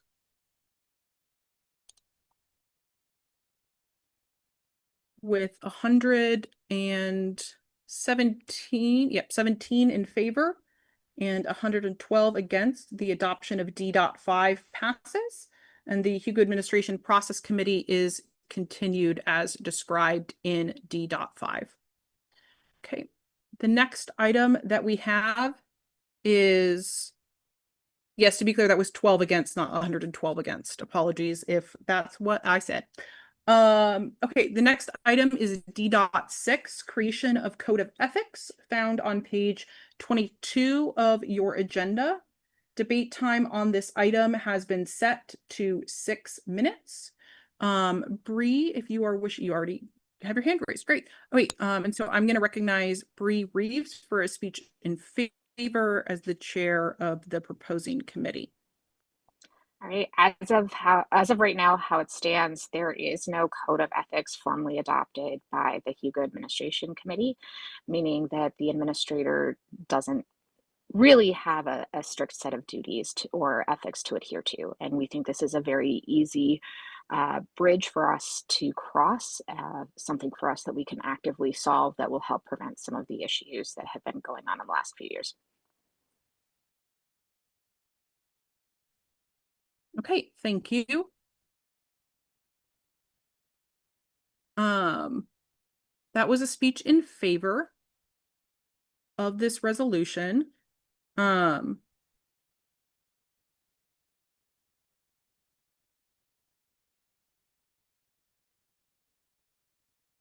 on, I see a question.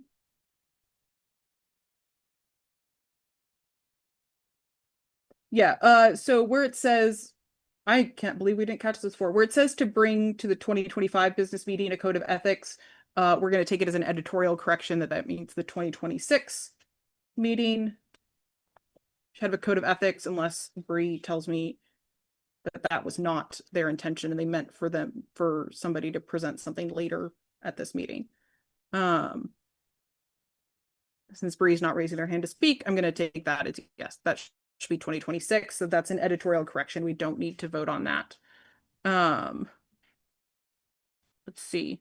And I'm going to recognize Kent Bloom for a speech against. Kent Bloom, you can go ahead and raise your hand. Yep.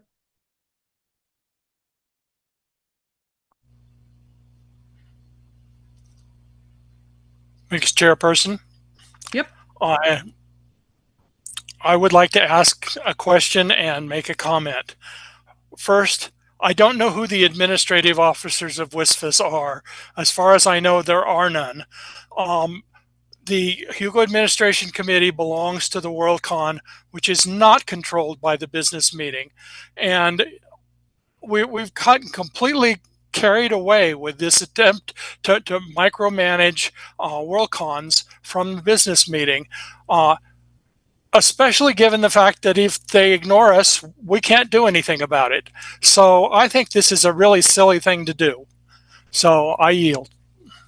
Okay, thank you. That was a speech against.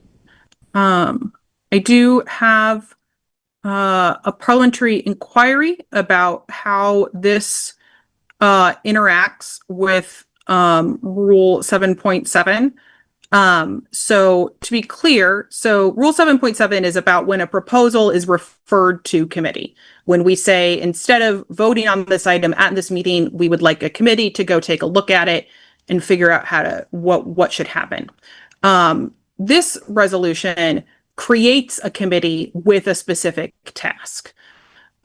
So the new rule regarding who gets to be on committees does not apply to this resolution because it's not referring a proposal to committee. It's creating a committee and tasking that committee.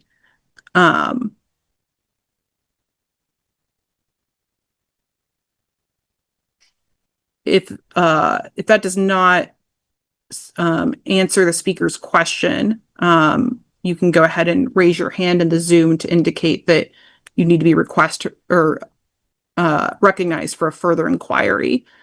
But if I don't see that, then I am going to recognize Ron Oakes for a speech in favor, and then Perry Ann Lurie for a speech against. So Ron Oakes.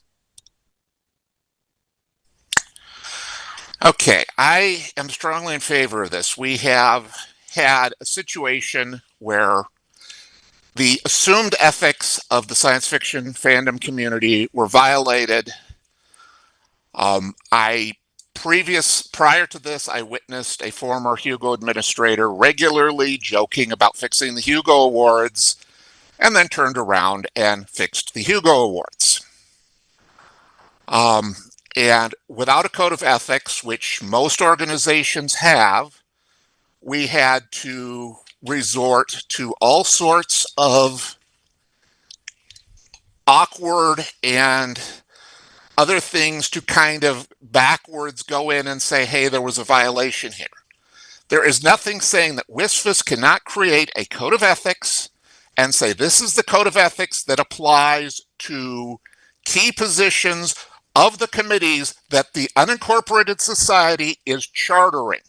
And that is the Convention Committee, the Hugo Committee, the Business Meeting, and the Mark Protection Committee. Those committees are chartered by the Constitution to execute the business of the unincorporated society. And we can write a code of ethics. A code of ethics almost never has any real teeth. And we know that. The unincorporated society has no teeth. But by specifying a code of ethics, we are writing a line saying, this is the ethics to which the World Science Fiction Society holds the committees we are chartering. And we obviously need to have that because those ethics fell down big time. Thank you. I yield. Okay, thank you. That was a speech in favor. I'm going to ask the timekeeper how we're doing on time. Yeah, and I thank you. Sorry, Olav, one moment. I am going to, I should have stepped in there, and my apologies. I got distracted. I am going to remind folks that we need to be careful in debate about making accusations or assertions about things that A, did not happen at the meeting, and so we do not have concrete knowledge of, and that B, if they do need to be discussed in executive session when it is only the members of WSFS who are privy to that conversation. So I'm just going to make sure that we remember that moving forward. Okay, Olav, where are we on time? Mixed chairperson, we have 50 seconds. That's 50 seconds remaining for time in favor, and 2 minutes and 15 seconds for time against. Okay, thank you. I am going to recognize Elspeth Kovar for a parliamentary inquiry before I recognize Perry Ann Lurie for a speech against. Elspeth, if you would like to raise your hand in Zoom and we can. Yep.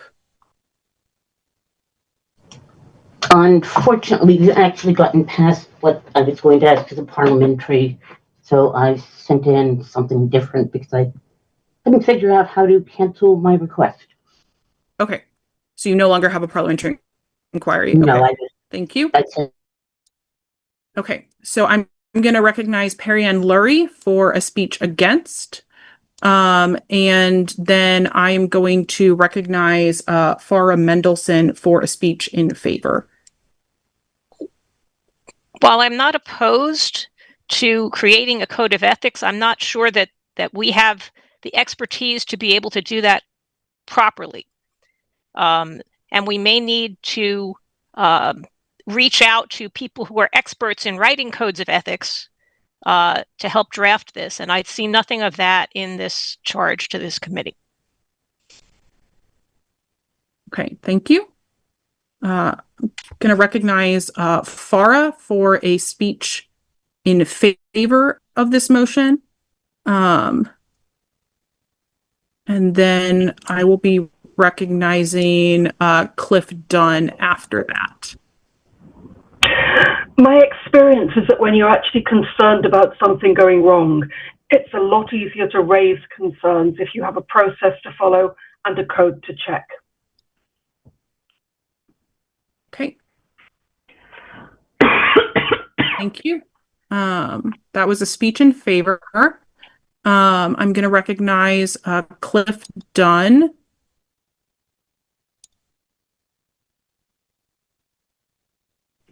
Yes, Mr. Chair, I move to postpone this definitely into the executive session.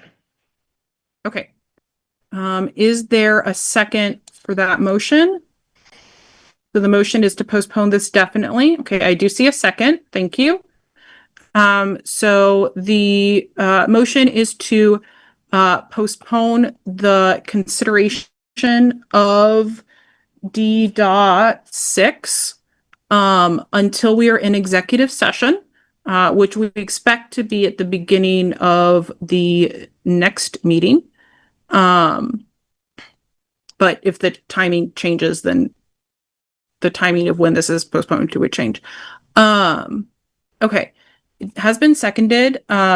This can be debated, but I'm going to ask the body, I'm just going to ask the body, is there any objection to immediately adopting this postponement and postponing it until the executive session? So if you object to postponing this, okay, I do see an objection. Okay, thank you. I'm going to ask, is there any objection to moving to an immediate vote on this postponement without debate? Is there any objection to immediately voting on the postponement? Okay, I don't see any objection, so we are going to immediately vote on postponing D.6 until we are in executive session. So we can go ahead and open the vote. This is on whether or not to postpone D6 until we are in executive session.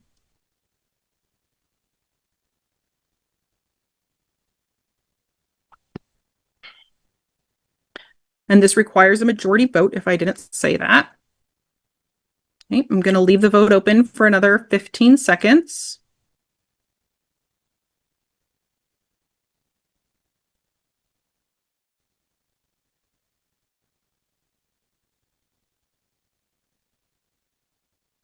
Okay, we can go ahead and close the vote.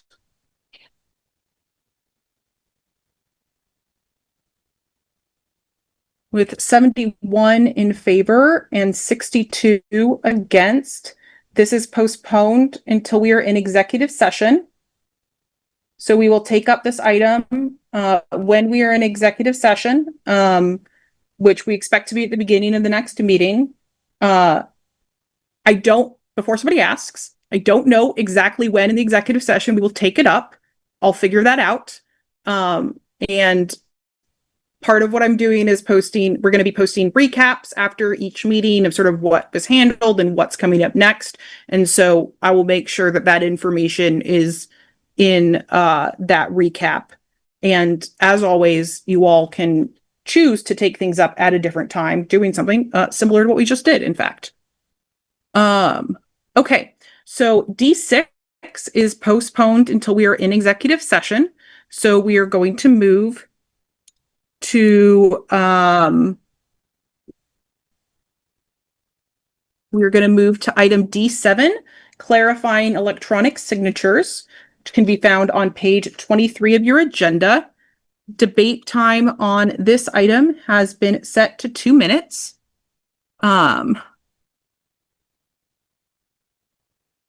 Is there somebody from the nitpicking and fly specking committee who wishes to speak in favor? And one moment, I have a question.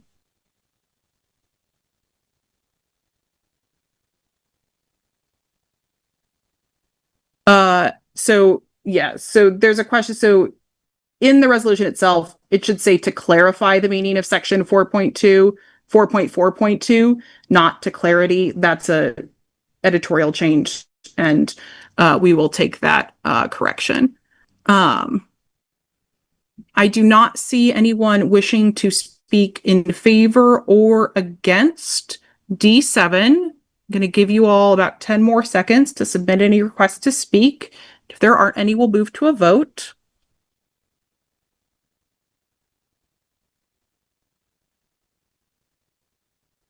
Okay. With nobody wishing to speak, we are going to vote on the adoption of D7, clarifying electronic signatures. So we can go ahead and open the vote. Okay, we can go ahead and close the vote. With 127 in favor and 5 against, D.7 passes and is adopted. And so we are instructed to, ERA is instructed, the secretary is instructed to make that change when we prepare the official documents after the conclusion of the meeting. Okay, the next item ahead of us is D.8, Generative AI, which is found on page 23 of your agenda. Debate time on this item has been set at 8 minutes. If the maker of the motion, which is if Els or Priya would like to speak in favor of it, if you can please. Okay, I see Els, so we can go ahead and recognize Els for a speech in favor. Hello, everyone. I assume you can all hear me. Yep. Hello, I'm Els. My pronouns are they, them. I assume you've read the motion, and we've all seen the kerfuffle surrounding the use of AI by the shadow. I can't say that word. The administration of the current Worldcon, where they used AI to vet participants, and they've apologized for this, which we really liked, which we thought was very good. But we felt like it would be important that the business meeting made a statement on this to show that we, as science fiction and fantasy fans, care about the ethical use of technology, especially technology that has so negatively harmed and impacted many of the creators among us. We know we can't make demands of future Worldcons, but we would really hope that this encourages them to make careful, ethical, and thoughtful choices regarding the use of AI. And we also hope that this will help rebuild the trust in the international community that Worldcons have lost through this action. I yield. Great, thank you. That was a speech in favor. I am going to recognize Chris Rose for a speech against. And I will just remind folks very quickly, else, nothing you said was a problem, but just because it came up on the previous item, and because this refers to something that happened fairly recently, same thing goes.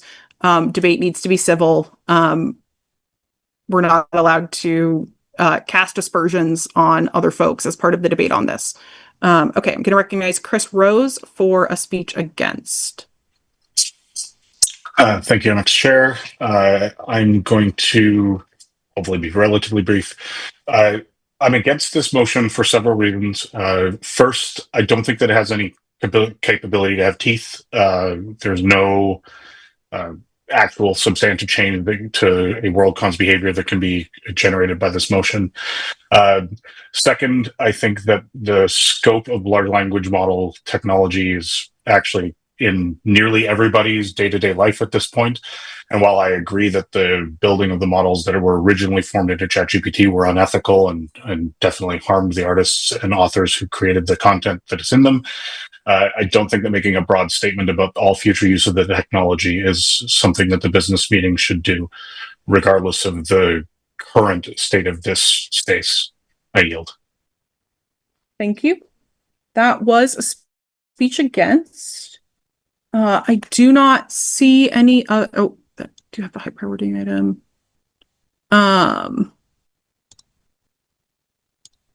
Okay, I'm going to. Okay, I don't have another speech in favor. I'm going to recognize Alan Fleming. I believe you have a parliamentary inquiry, but I think you also have a motion that you want to make.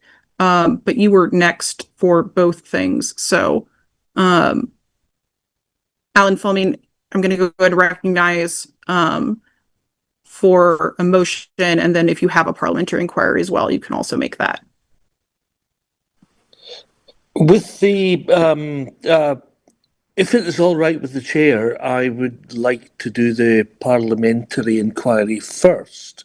Yes, that would be my preference too. Thank you.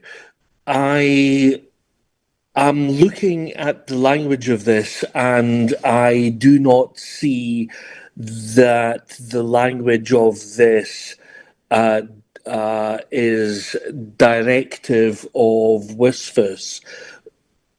Would it be possible for you to rule what or whether this language is acceptable to us as a body? I cannot see how it affects or how it amends our rules or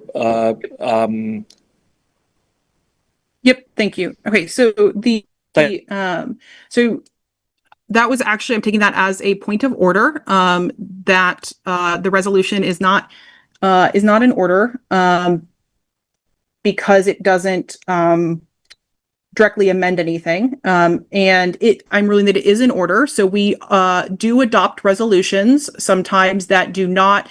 So a resolution in general is, with the exception of the eligibility extension ones, is non-binding. It doesn't require the Worldcon or WSFS to do something. We have to amend our standing rules or constitution normally to do that. But we are allowed to pass resolutions that recommend or encourage or, I mean, to put it bluntly, state our feelings on a thing. So in the past, the business meeting has adopted resolutions about what size the font should be on badges at the convention, and whether or not we agreed with the decision for Pluto to be a planet. And so this is in keeping with that. It is stating, it's the business meeting going on the record of their feelings and their thoughts on generative AI. And while it is not binding, it is encouraging future Worldcons in how they handle generative AI. So it is in order. And now I believe you also had another motion that you wanted to make. And just to be clear, because I know I have folks who know the parliamentary procedure, Alan's not jumping the line by being recognized for a high priority item. He had a high priority item, and also he was the next person in line for a regular priority item as well. So, Alan, did you have a motion that you were wanting to make as well? On the basis of that ruling, I withdraw the motion. Okay, sounds good. So the last thing we had was a speech against the resolution. So I'm going to recognize Holly Walrath for a speech in favor. And then after that, I will recognize Nicholas White for a speech against. So Holly, if you can raise your hand in the Zoom, and then we can unmute you.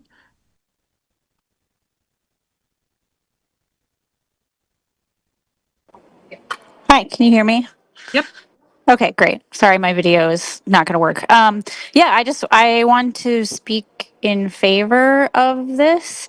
I think that a lot of reputational damage has been done to both Worldcon and the business meeting and everyone involved because of, kind of the existing AI that has already been used. And I think it would be valuable to have this for future meetings. So that's what I think. Okay, thank you. That was a speech in favor. And I'm now recognizing Nicholas White for a speech against. And yeah, I'm going to recognize Nicholas White for a speech against, and then figure out who I'm recognizing next.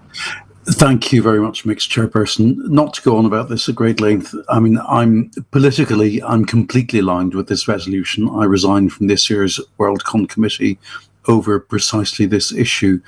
However, I'm not sure that it's appropriate for the business meeting to declare itself one way or the other on this. I think that this is a very fast-moving issue, and I would prefer that the business meeting restricts itself to improving the rules, which, dear God, need improvement of the way that the organisation operates. And I think this is not. I'd rather we didn't become a debating society. I'd rather that we sort of concentrate on what's really going on. So I would prefer to vote against this, even though, as I said, politically, I'm completely in favour of the sentiments expressed. Thank you. Thank you.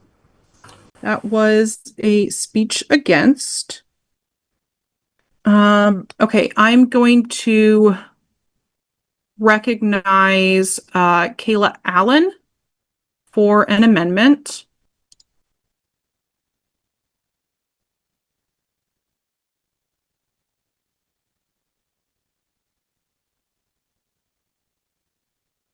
Mixed chair, Kayla Allen, she, her. Mixed chair. Just a moment, please. You're muted. Just a moment, please. Oh, the TV's muted. Mute the TV, please. Oh, I'm muted. Mute the TV, please. All right, you're gonna have to take the next one. Thank you. All right. Okay. You're gonna have to take the next one. Let's see. Okay. Just checking when folks were. Okay. I am going to recognize Cliff Dunn for a speech in favor. And then Keith Jewell for a speech against. Cliff Dunn, he, him. Long story short, it's not just ChatGPT. It's Midjourney. This is not a case of there being a single poisonous tree that we're picking from. We've got a whole garden of poison trees out there, a whole grove of them. I think we need to, so I think the business means stepping up and saying, be careful about who you pick. Only ethically source any AI/LLMs that you're going to use is perfectly within our remit. It is a very ripe thing, and if we need to weigh in some different way in the future, we can do that. Okay, thank you. I'm now going to recognize Keith Jewell for a speech against.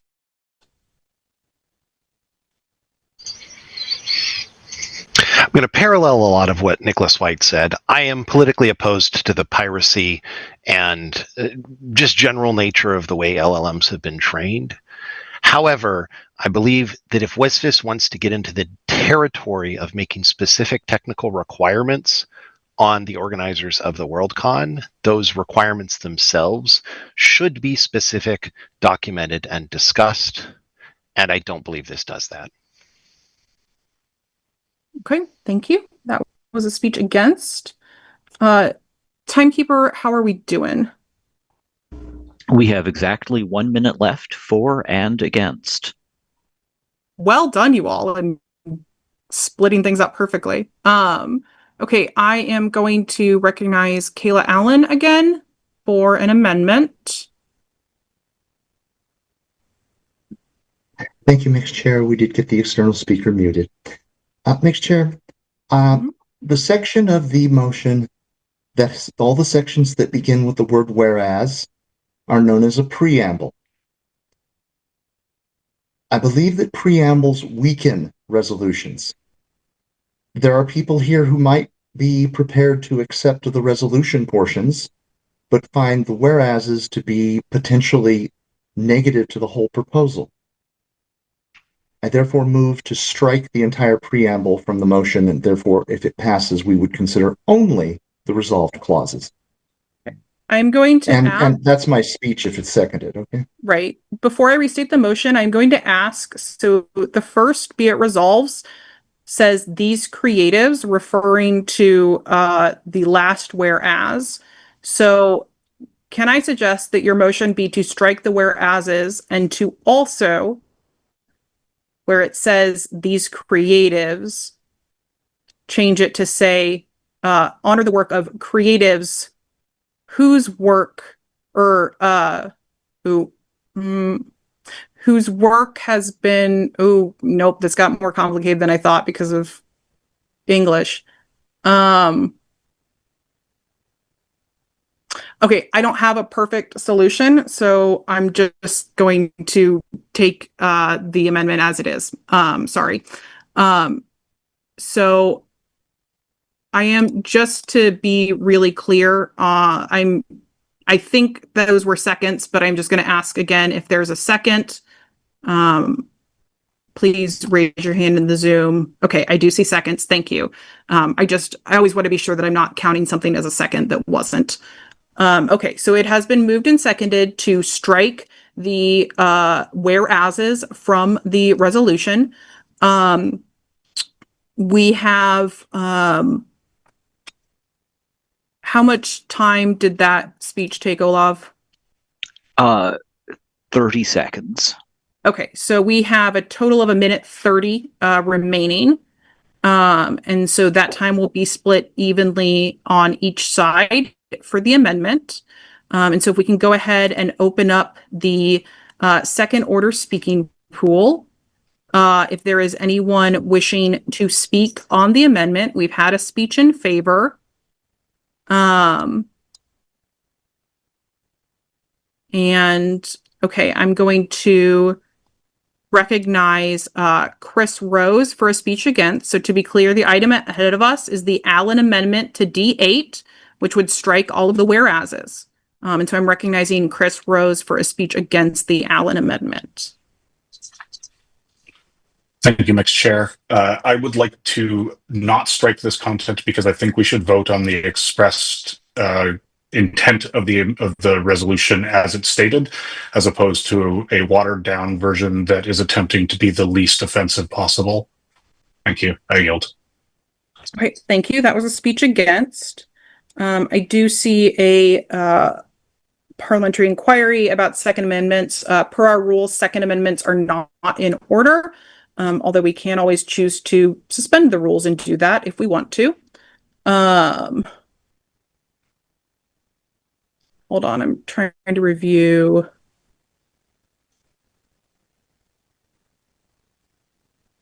Okay, I have like multiple suggestions for how to phrase the first be it resolved to make it work. So, okay.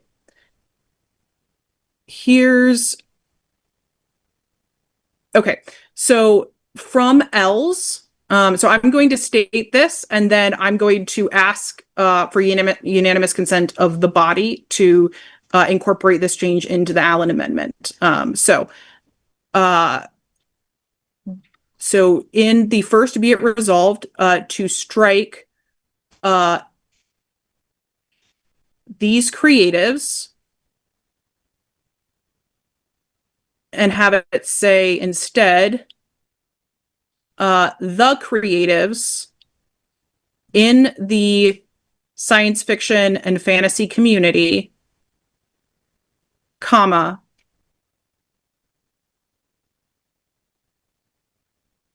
especially those negatively impacted by the utilization of their work by generative AI.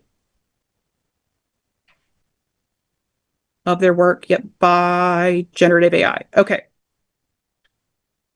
Is there any objection to incorporating that? Okay, there is. Okay, so there is an objection. So go ahead and copy and paste that, Warren, but then remove it because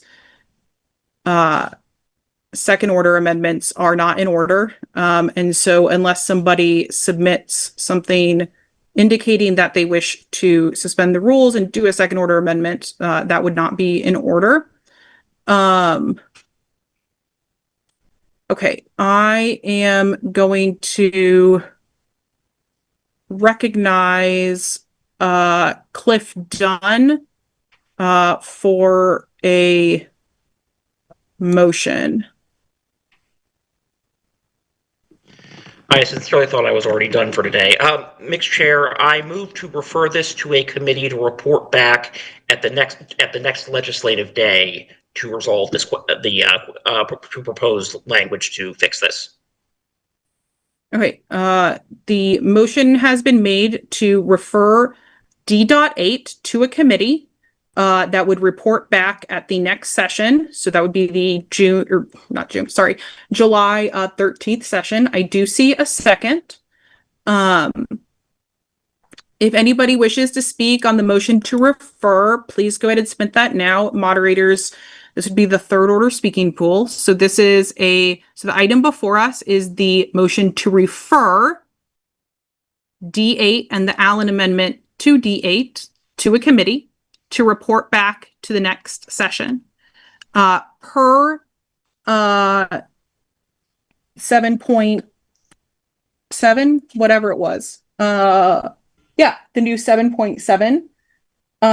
The two proposing members, so Els and Priya, would be automatically appointed to that committee. Cliff, do you have any objection to chairing that committee as the maker of the motion to refer?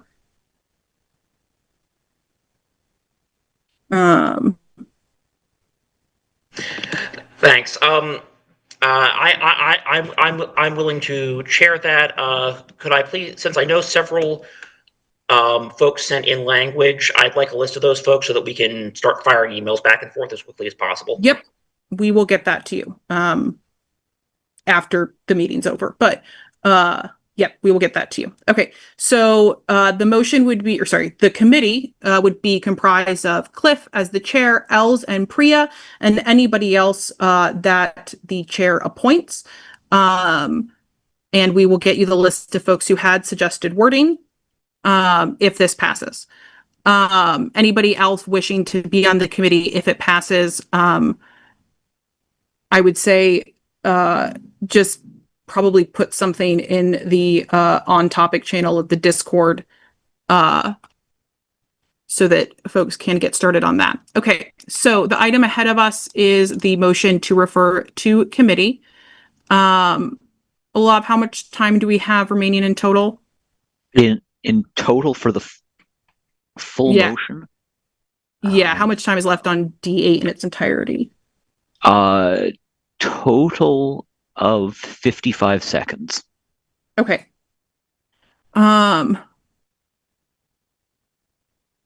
Is there any objection to moving immediately to a vote on the motion to refer to committee? If you do object to immediately moving to a vote, please use the raise hand function in the Zoom.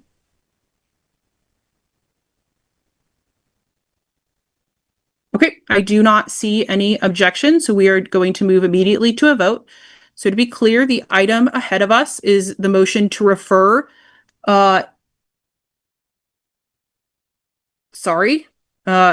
motion is to refer D.8 and the the Allen Amendment to committee. And yes, it's being pointed out to me that Kayla Allen should also be on that committee as the maker of the amendment. And so I am also going to appoint Kayla Allen to that committee. So the membership of the committee is chaired by Cliff Dunn, Priya, Els, Kayla Allen, and anybody else that Cliff wishes, or the committee as a whole wishes to add, and we'll get you the names of who had language suggestions. So all those, I'm trying to do it again.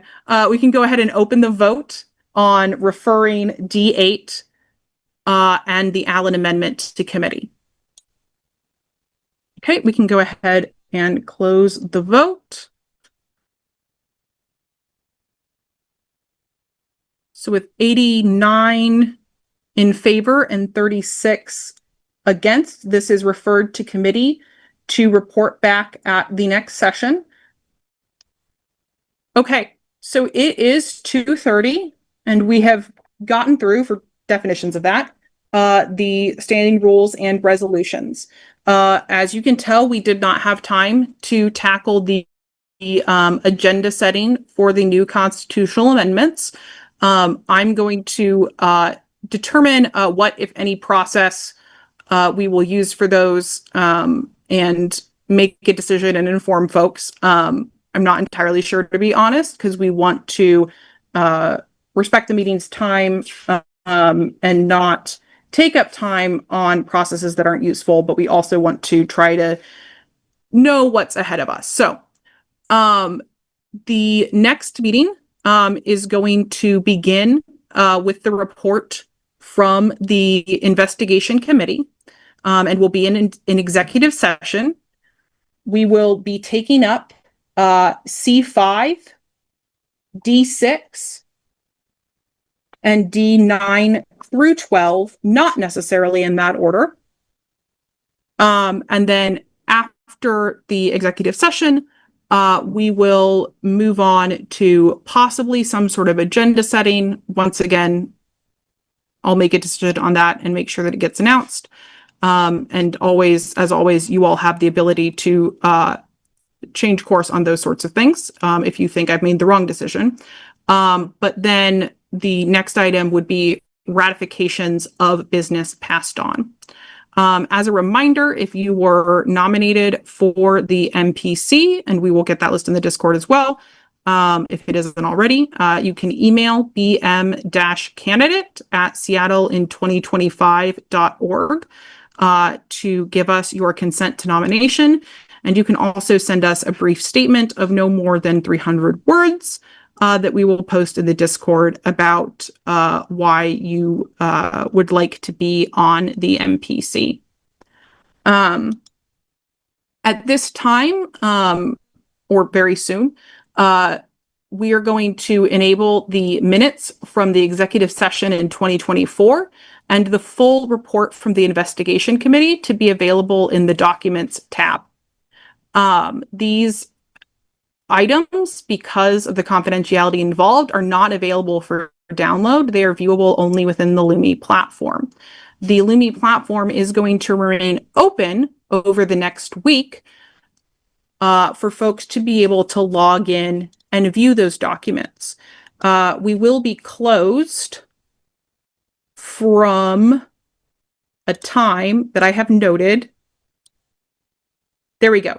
The meeting will be closed from noon Pacific on Tuesday, July 8th through noon Pacific on Thursday, July 10th, so that we can do some back-end technical stuff. But other than that, the platform will remain open so that people can view those documents.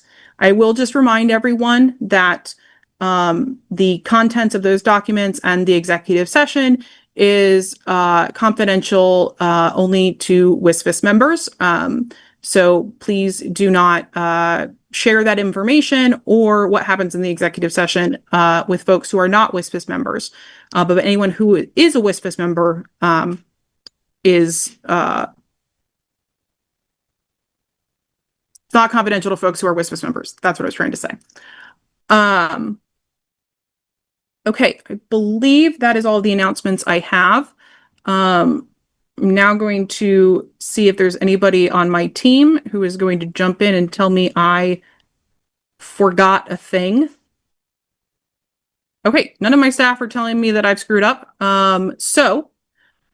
We are in recess, or adjourned rather, sorry, until 9 a.m. Pacific on July 13th for our next meeting. Thank you all. And as a reminder, the Discord is going to remain open for 3 hours from this point. Thank you.